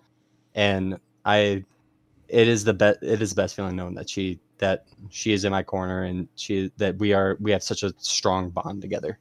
I think you probably could be more proud. I could be more proud. Yeah. I'm Yeah. doing the math in my head. I think you could pull out a couple more percentages of proud. I think I could add in like a few extra zeros too as well. Yeah, I think you could. So if you could Yeah. maybe, this, I try to leave every guest, with some personal growth that they need to work on. So your Mhm. homework is that to be more proud. I'm just glad Yeah. to be here. Oh, and here's another thing though too. If it weren't for her, I wouldn't be able to meet the love of my life, Elmer Fudd. That's so true, buddy. It is. That adds to it. We've had I am so margaritas proud. together. I've held you in my arms. I've been It- in your room. Mm-hmm. I've sat on your bed. Oh, it was. I was missing I have not- clothes. I had to outline that little butt print in there too, just so I know. Well, it helped because I shit myself, so the outline was just Oh, there. so that's what that smell was. Okay, yeah, I was worried it was me. Okay, yeah. cool. Yeah, I had pineapple on pizza for dinner, so that's probably what it was. Oh, disappointing. I mean, that's good for you. Which means if you just keep, sniffing that side of the bed while you sleep, eventually you'll really like pineapple on pizza. I mean, that's why I had to switch my bed around just so I know your butt's right where my face would be. And he hasn't not had pink eye since. Nope, surprisingly. Pretty intense. Another question from Just Glad to Be Here. The real question, I know this, but love to hear the story. How did you get into poker? What's your favorite thing about it? And bonus question, what is a crazy cool talent? Yeah, okay, we'll do that one later. Yeah. I didn't realize that poker was such a big part of your life. So It I'd is love to hear about this. Yeah. I love talking about it. So the way I got into poker was through another really, really close, who's pretty much like my brother, Balor Odin's son, aka Jeff. Oh, yeah, You've met him before. I have. He was the one who actually got me into it. And then after that, seeing how to play, like at first, like I sucked at it because it's a game I've never played before. But then when I started looking up videos on it, knowing that there's strategy to it, that got me into it. But really grasped me, that really got me into the game itself is I love numbers. I'm more like not really statistics. I'm pretty decent at statistics, but not necessarily the best. I could be better. But there's a lot of like math that goes involved in it, and there is a lot of it's really like it's a puzzle solver. So if I get a really good hand, if I get what people call a made hand, where so I'm gonna explain this like as if nobody's ever played poker before. So you get dealt two cards. These card and in a 52 card deck, you just play with one deck only. So and there's typically 6 to 8 people at the table, and what happens is there's a line of betting starting after the actually that's a lot of explain, but anyway, there's a line of betting, and the flop, or what starts like the actual game really though is to see what you really have is what we call the flop. So what the dealer does, he discards one card face down, and he or she puts out 3 cards, and let's just say you have a made hand where you flop a straight, and there's literally nothing else unless somebody else has the same exact hand as you do but different suits. You have a made hand. So at that point, it is a that you're winning this hand. Now there are 2 other cards that will come out called the Turn and the River. That definitely changes up the game. But what it does is at that point I'm like, cool, I have the hand to where if everybody starts betting right now, I know I'm going to get these chips. But my goal is to I want to keep these people in here, keep on betting their chips, but at the same time, I don't want them thinking like I'm just weak. So it's a lot of mental game that you're playing, to where I'm looking at the person on my left. How many chips does he have in? it makes you really think. I call it a puzzle solver, to where it's like, how am I going to solve this puzzle? Or let's just say I have jack shit and this person's been betting, but I'm seeing that this person doesn't have anything. I'm trying to convince that person that my hand is better than what they have, even though their garbage is probably better than my garbage. So I'm trying to tell a story to where the entire time, from the flop to the turn, which is the fourth card that's brought out, and then the fifth card, which is the river. I'm trying to tell a story to where it's like, I don't care what you have. You could have pocket aces, and there could be a bunch of stuff out there. My hand is beating your hand regardless. So there's a lot of mental, there's a lot of like human factor that goes into it, because I'm trying to convince this person that I've got it, and also there's a lot of math. So one thing I like playing, I play what we call loose aggressive. Is I'm basically, I'm not trying to be I'm not trying to like blow up the pot before I see the flop to turn the river. I just want to be in here to see what happens. And when I need to be, but when I have a really good hand, when I need to be aggressive, I can be very aggressive to where I can get the maximum number. And again, when it comes back to the math portion, if I'm sitting there with 10-9 and the flop is 7-8 with a random deuce on there, I'm like, cool. What poker terms is, I'm open netted. Means if I hit a jack, or if I hit a 6, I hit the straight. So I'm calculating like, all right, how many jacks are in there? Have I seen, did somebody, I'm trying to calculate what's the odds of me getting it, or what if somebody else had, but then also it goes into the factor of, hey, is there other stuff that goes into like, do they have jacks, or am I even going to hit the straight? So that's what comes in the human factor. I could go on, but it's a lot of I love math, and it adds to that, and also adds to the puzzle solving, which I love doing. Oh fuck, dude! I love when people are like just so passionate about something. Mm-hmm. I eat it up. Holy shit, Yeah. man! Yeah, I'm not. I mean, poker. I mean, obviously, poker is one of the biggest played games in the world. So like, but I don't think I've ever met someone who's legitly like into poker. You know, like people who just like, oh, well, what are we gonna do? Oh, we could play some poker. Like that was fucking fast, and it's just, oh god, dude, I love when people are passionate about something. I got goosebumps, just like, I could go more. Like one of my personal favorite moments I've ever had was, yes, please. So I was at a live tournament. This happened actually recently. So the way tournament and cash. So there's certain styles of poker. There's tournament style, which means, let's just say you put $100 in. Let's say there's 10 people that are playing in this tournament. Everyone puts in $100. So there's $1,000 in the pot, and that's divided out between first, second, and third. But the games I go to, it's not nearly as much. It's more like 50, but you can rebuy, you can add on, all that stuff. Sorry to cut you off here, but do you do a lot of tournament play? I do. I do. Love that, man. Yeah. Are you fuck. I'm so excited. Like when someone's this passionate, I just get so fucking excited. Yeah, that's fine. Are you up in Blackhawk, or where are you going for this? I do that every once in a while. I typically what is called cash game, which means if you put in $100, you have $100 worth of chips, and let's just say you win $100 more worth of chips and you leave, it means you have $200. I play cash up there because what you call is range, meaning like what cards so whenever I say range, like I play within a certain range, that means what 2 cards in my position I'm playing that I will typically play with or play against. So in cash, my range opens up, which means I'll be playing, as opposed to tournament, where you're much more, you're thinking 4 or 5 steps ahead, where it's like, all right, I've got a lot of chips. The rebuy, or the if you want to enter back into the tournament, if you get knocked out and you want to rebuy back in, that's about to end in like 20 minutes.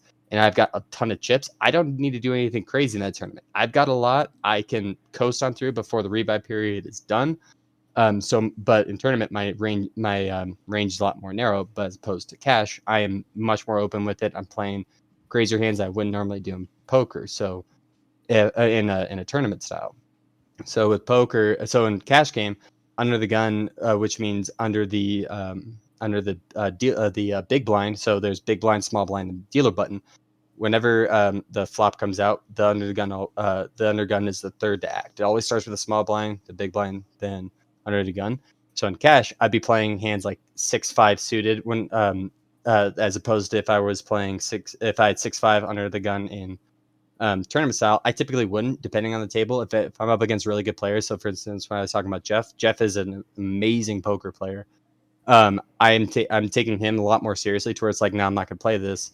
because I'm what we call out of position. It's not necessarily the best, but as opposed to cash up in Blackhawk, I'm playing that because I can add a lot more value by getting it. But going back to one of my favorite moments was, so the tournament I play is at a little home game here that I go to, where a bunch of like this cool little poker community I'm a part of. They do once or twice a month. It depends on what they're feeling. I'm actually going to be playing in a tournament in 2 weeks now. I'm pretty excited about it. It's so exciting. Yeah. So that one I either cash, or either I just miss the money, which means they pay out 3 or 4 places. I either end in 5th, 6th. Sometimes I'll end 3rd or 2nd. But I've never won one. But a couple of months ago, I ended up winning, and the way I won was insane. I was playing very what people call technical poker, where I'm being a lot more smart, to where it's like, all right, I've got ace 5. If I raise this, and I'm up against another person, and there's 4 other people there's 3 other people sorry, 4 other people at the table, I have ace 5. That ace 5, which I typically wouldn't play if there's a lot more people at the table, goes up astronomically, because I'm sitting there, I'm like, all right, I know I have an ace. That means there are 3 aces out there that I know 4 that I know not a lot of them have, so I can easily raise this right here. Well, towards the end, I was going up against this guy who had me out chipped, so he had over like 150,000 chips, like chip values in them, and I was sitting there with like 30 or 40, and I'm sitting there, and what is called heads up is between me and this other guy, where we were the final 2 people left. And I remember I looked up, and he looked at me, he's like, we can chop. And I'm like, yeah, chopping means like we'll chop the 1st and 2nd place. And I look over at Jeff looks over at me, he shakes his head, he's like, no, you've got this, because he understands that I'm a very strong heads up player. Granted, though, mathematically he has me beat on chips, because I'm sitting there with 50 while he has 150,000. And I'm like, all right, go back to my fundamentals when it comes to heads up. So again, when I was talking about with the aces, my ace 5, it could be, when I mean by suited, it means ace 5 of spades, where they're both spades, ace 5 of clubs. Whenever I say suited of something, it's the same suit, no matter what. So Okay. ace 5 off. I remember the first hand I was dealt, and I'm like, okay, ace 5 off suit. I've got 1 or 2 things I can do right now. Either I could just limp in, but I know if I limp in, this guy's going to jam over the top on me with whatever cards he could have. He could be sitting there with like 9 deuce, or basically cards that I'm beating, but it puts me in a bad spot. So I'm like, cool, you know what, screw it. I'm just going to go all in right here. And he's like, I've got a really good hand. I can't do that. He's like, I got to fold. He ended up folding king queen, which are very 2 valuable cards, but at the moment I was still ahead of him with my ace high. And so I kept on doing that, to where it's like I was putting him in a position to where I was just slowly getting more chips. Then it got to the point to where we were both about to go all in. I raised, and he re-raised over the top of me, and I'm looking at pocket 5s, and I'm sitting there, and I'm like, all right, he is sitting there, and again, this is where like the chess comes in. I'm like, okay, what could he be doing this with? Like, obviously, the way he's playing, the way I've noticed the way he's playing, he's doing this with a number of different combinations. But the only combinations I'm thinking of right now is one of the combinations is he has a face card. When I mean by face card, he could have a king, queen, or a jack. He has one of those 3, and I'm like, I like every ounce of my brain tell me, no, shove, go all in. Like, all right, I go all in. Now again, I'm sitting there with pocket 5s. He's sitting there, he's thinking, he's like, I got to call you. He calls me a jack 5, and I'm like, statistically I'm ahead, but he has one of my outs, and I end up winning that hand, and I cripple him. So this was like, we were having this back and forth for like 45 minutes, and I was just playing solid sound heads up poker, and I'm sitting there, and then zone. I was just locked in, and then I end up beating him, and then Jeff looks at me, smiles, he goes, "You won, didn't you?" I'm like, "Yep." But he's like, "That's why I didn't want you to chop." He's like, "I knew you had a lot more heads up skill," because Jeff and I, we do a lot of like poker talks and like strategy, and then we always play heads up together. And he's told me like, "Hey, like whenever I'm playing heads up against somebody, I have to think 3 times ahead of you, just like how you're doing with me." He's like, "I knew your skill was a lot better than him." So it was like, it was the biggest comeback I've had, and I won the tournament. God, dude. Did it was insane. Was there a moment when you're like, I think I have this, or were you so locked in that it didn't even register until you won? It probably didn't. It didn't register when I would say probably when the way I was playing and I kept on going all in, the guy kept on folding and I was collecting the blinds. That's when I'm like, okay, I'm Something's feeling happening it. here. Yeah. Something's happening right here. And then when I was actually getting good cards, one thing I do love doing is I do what I don't know if you're actually everyone knows the book Son of Zoo, The Art of War. Yeah. Act weak when you're strong. And so when I was getting a good healthy amount of chips to where I could actually like play heads up poker, I'm like, all right, let's do this. So I remember I just called. I didn't raise pre-flop or anything like that. I just called and then he raised on top of that. So I'm like, okay. And I'm sitting there with ace king. Now, typically that hand heads up, I'm raising before he raises. I'm going all in. I am trying to show this guy like my hand's better than your hand. But in the moment, I'm showing him like I'm just calling to where it's like I have an okay hand, but not enough to I'm raise. just trying to stay in the game. Exactly. Well, flop came out ace king, so I had something like that. I flop a full house, and he bets big. And again, this is where it comes back to human factor and something that Jeff and I talked about. This guy, he loves raising big. This guy could have king 5. Basically, he's telling me right there, like the way he's betting into me, I'm like, he has a king. There is nothing. I don't care what else he has. He has a king. He could have king jack. He could have king queen. He is telling me he has a king. But regardless, I'm winning this hand. But I did something kind of badass where it kind of fucked with them a little bit. But I looked at him and I go all in. He's sitting there thinking, he's like, I've got a good hand. And I look at him like, your king 5's no good. And he's like, and he looked at me like super confused. And he's like, all right, I fold. And he shows me king 5. And I'm like, oh my God. That's when I knew right there. I'm like, I'm winning this. Yeah, I'm I have in this him man's locked in. head. I have him. Fuck, dude, that's so fucking cool, man. It was, oh my God. I felt so in tuned.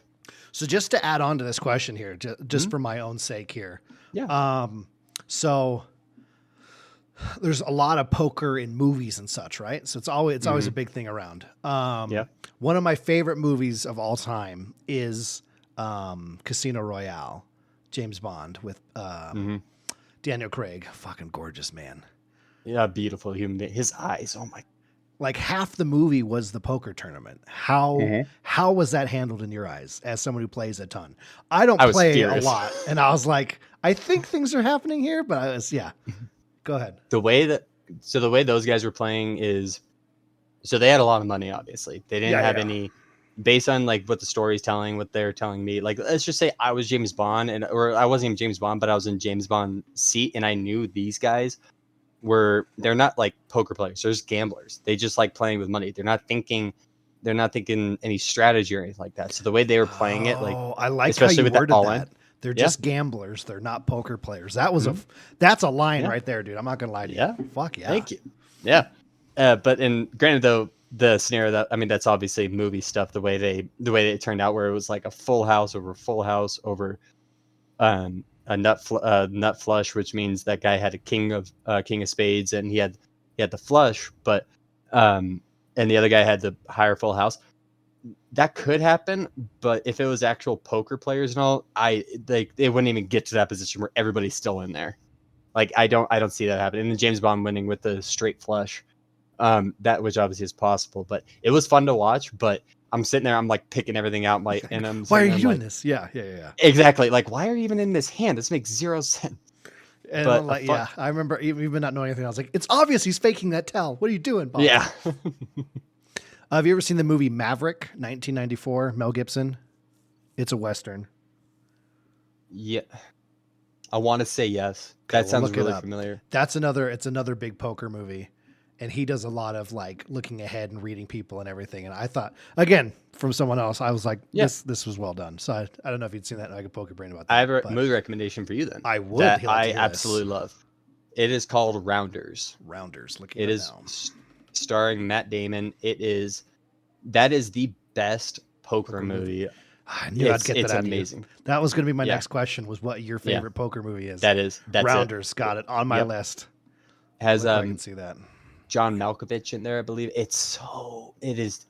That one where like the way they're playing, I'm like, okay, yeah, I do that. Like it's actual like poker in a way. It's so good. Okay, I can do that. Prime, got it. Fuck yeah, that's exactly where I was slowly working my way to. Thank you for jumping the gun on that. Mm-hmm. Oh, Rounders, got it. Fuck yeah, great questions. Yeah, Yeah. Last one coming in from Bill Nye's Bow Tie. Oh, I think Morgan has one. Or Oh, yeah, has you're one right. more. You're What is right. crazy? Thank you so much for remembering that. Thank you so much. Not a You're problem. so good at this, dude. Thank you. Trying my best. What is a crazy cool talent you have that maybe no one knows? Not even me. So it's actually involved with poker. So one thing that one of my nicknames, which is funny, is it's not really with the talent, but kind of goes into it. I'm known as a river rat or the king river rat bastard. So when I'm talking about the river, is the river card. Whenever I'm going all in, I'm not going all in thinking like oh, I'm gonna get lucky. No, I'm going all in thinking like, okay, I've got tons of outs, I've got tons of equity in the hand. I know that if I hit any of these cards, it could be a heart that I need, or to hit my flush that I need. I'm gonna win this with, or like I always typically hit it on the river. But going to the crazy cool talent, she kind of knows this, but not. I haven't really gone in depth. I have one thing that I've gained a little bit. It's hit and miss, but more on the hit side is I have what in the poker community call is card sense, where I typically can call out the cards pretty well, either to the value in the suit, or I'm getting the value of it, or I'm just getting the suit. Damn. Like I can call. Like I remember there are moments where like if I'm playing online, if I don't ever like saying cards when I'm playing in the hand itself, I'm typically away from it.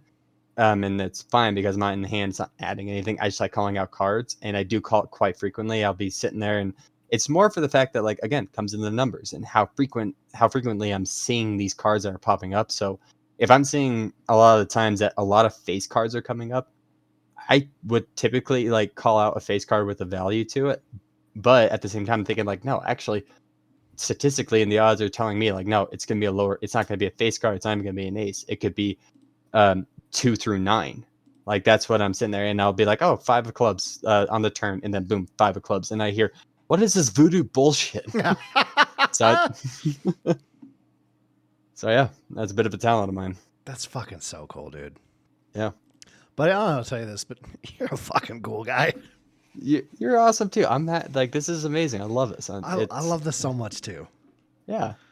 Well, just any chance to be around you is great, and then to be able to just have one-on-one for 2 hours. Come on, baby. Oh, I mean, sign me up. Yeah. All right. Now, last question from Bill Nye's Bow Tie. Mm-hmm. Would you rather fight 100 beard grizzly-sized grizzlies or 1 grizzly-sized beard grizzly? Well, it depends on the situation. So, for instance, do I have any super samples on me? If I do, I immediately go with the first one where I give the one grizzly-sized beard, give him all the super samples, make friends with him, and run away. Great answer. Great answer. Yeah. Now you don't have super samples. Damn it. All right. So what I would do is, you know what? Screw it. So another thing about me is I'm a huge fan of boxing and MMA. I even took kickboxing for a little bit. One thing I would like, dude. I would do the 100 beard sized grizzlies. It's more of like one of those like 300 type moments, like Spartans at Thermopylae, where it's like, hold the line. I'm like, all right, let's do this. You know what? It's 100 of you. Let's go. Let's see how far I can go. Throws first punch, dies immediately. It's like, oh, didn't get past the first one. Yeah, because like, I mean, Beard's not like a tiny guy. How big? What's it? He's said it again. He's probably my. I mean, you're very tall, but he's my size. Yeah. So like 100 grizzly bears that are my size. They're still grizzlies. They're still grizzlies. Where it's like with like chimpanzees. Like I don't care how small that chimpanzee is. That thing's gonna fuck me up completely. Yeah. I would still stick with 100 beard-sized grizzlies just to see how far I could go. Oh, that'd be 100%. The only reason. Yeah, and that'd be the really reason. Cool. Yeah, dude, come on. Yeah. What man doesn't dream of The Last Stand? Oh, are you kidding me? That is like the number one. I always think about like I'm sitting there. I'm like, because when I talk about fighting, I'm like, I don't go out there and be like, all right, I didn't want to see how tough I am. I'm sitting there. I'm like, all right, if I'm the last one there, if I love those last stand moments. Like, what would I be doing? Would I have the high ground, or would I be fighting uphill? What would I be doing? Yeah, dude. Every man out there, if you're a lady listening to this, right, you've probably had this thought too, which is possible. But I just know for a fact as a man, because we talk about this a lot. If you're married, talk to your spouse, right? In a relationship, talk to them. Brother, talk to them. Father, talk to them. I guarantee you, every single one of them has had this thought of what their final stand would be, whether it's, fists, zombies, a golf club, guns, swords. Is it zombies? Is it knights? Is it aliens? Is it fucking Russians coming out of the sky with parachutes? Like anything. We've all had this thought. Well, and that's part of what makes Helldivers so good. Is every moment is a hero moment and a last stand. It's just like every moment is that. It's just fucking great. I remember my last stand moment was, I think it was with you. I believe it was with you guys, where there was I think it was just like a normal mission, like 45-minute mission but I think it was on level 9 difficulty, I want to say. But we were just we were taking people down, but then we were getting overrun. And I remember I'm like, all right, I got a 500 kg.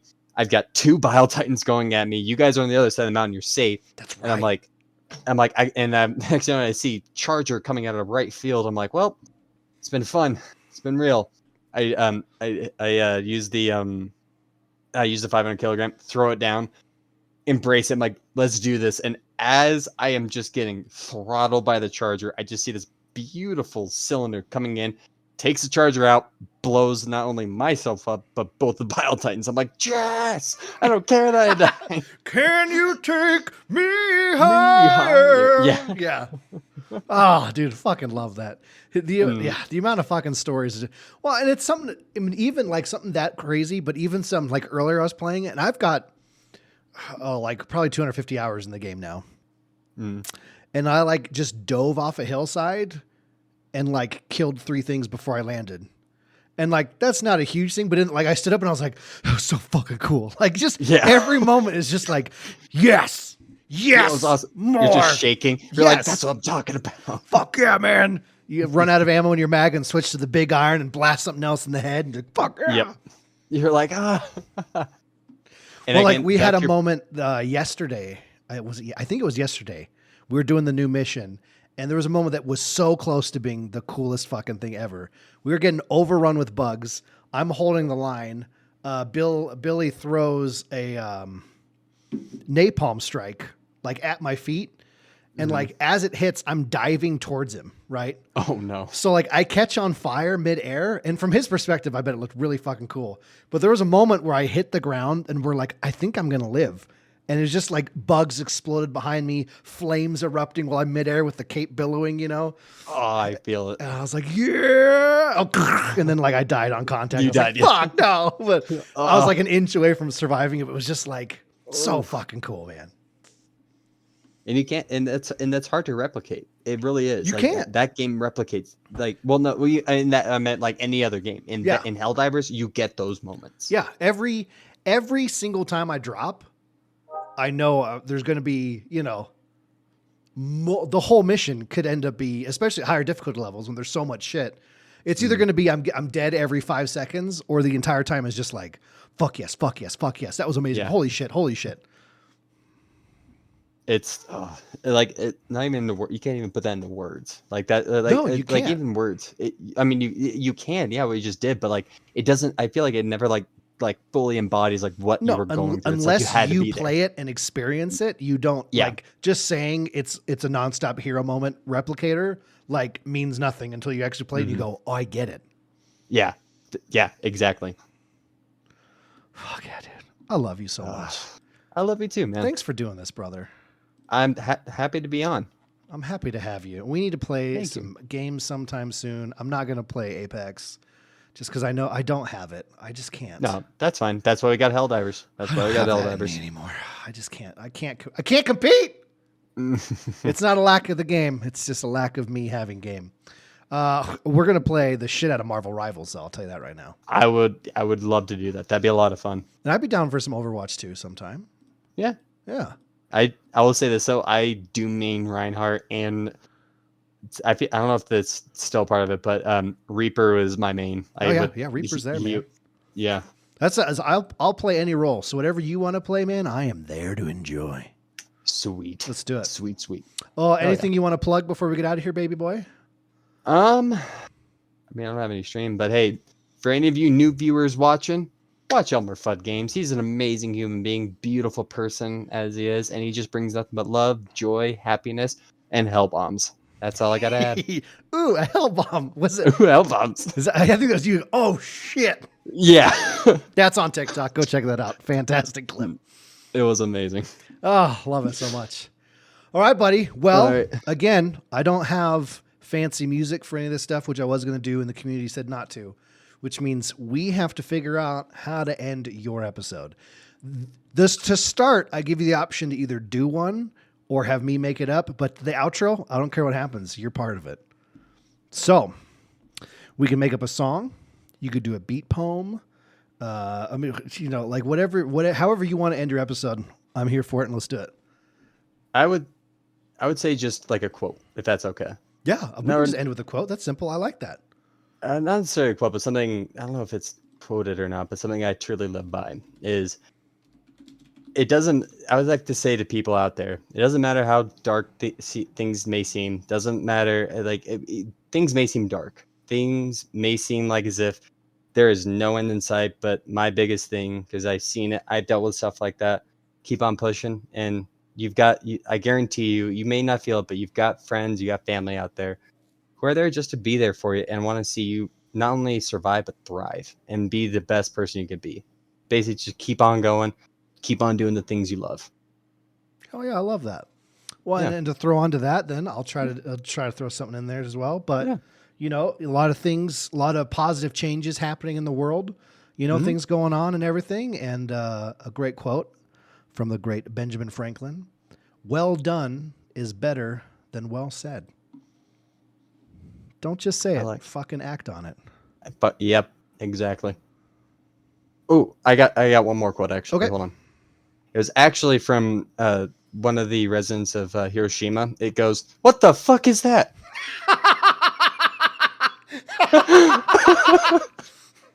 Hacks. Yeah. Hacks.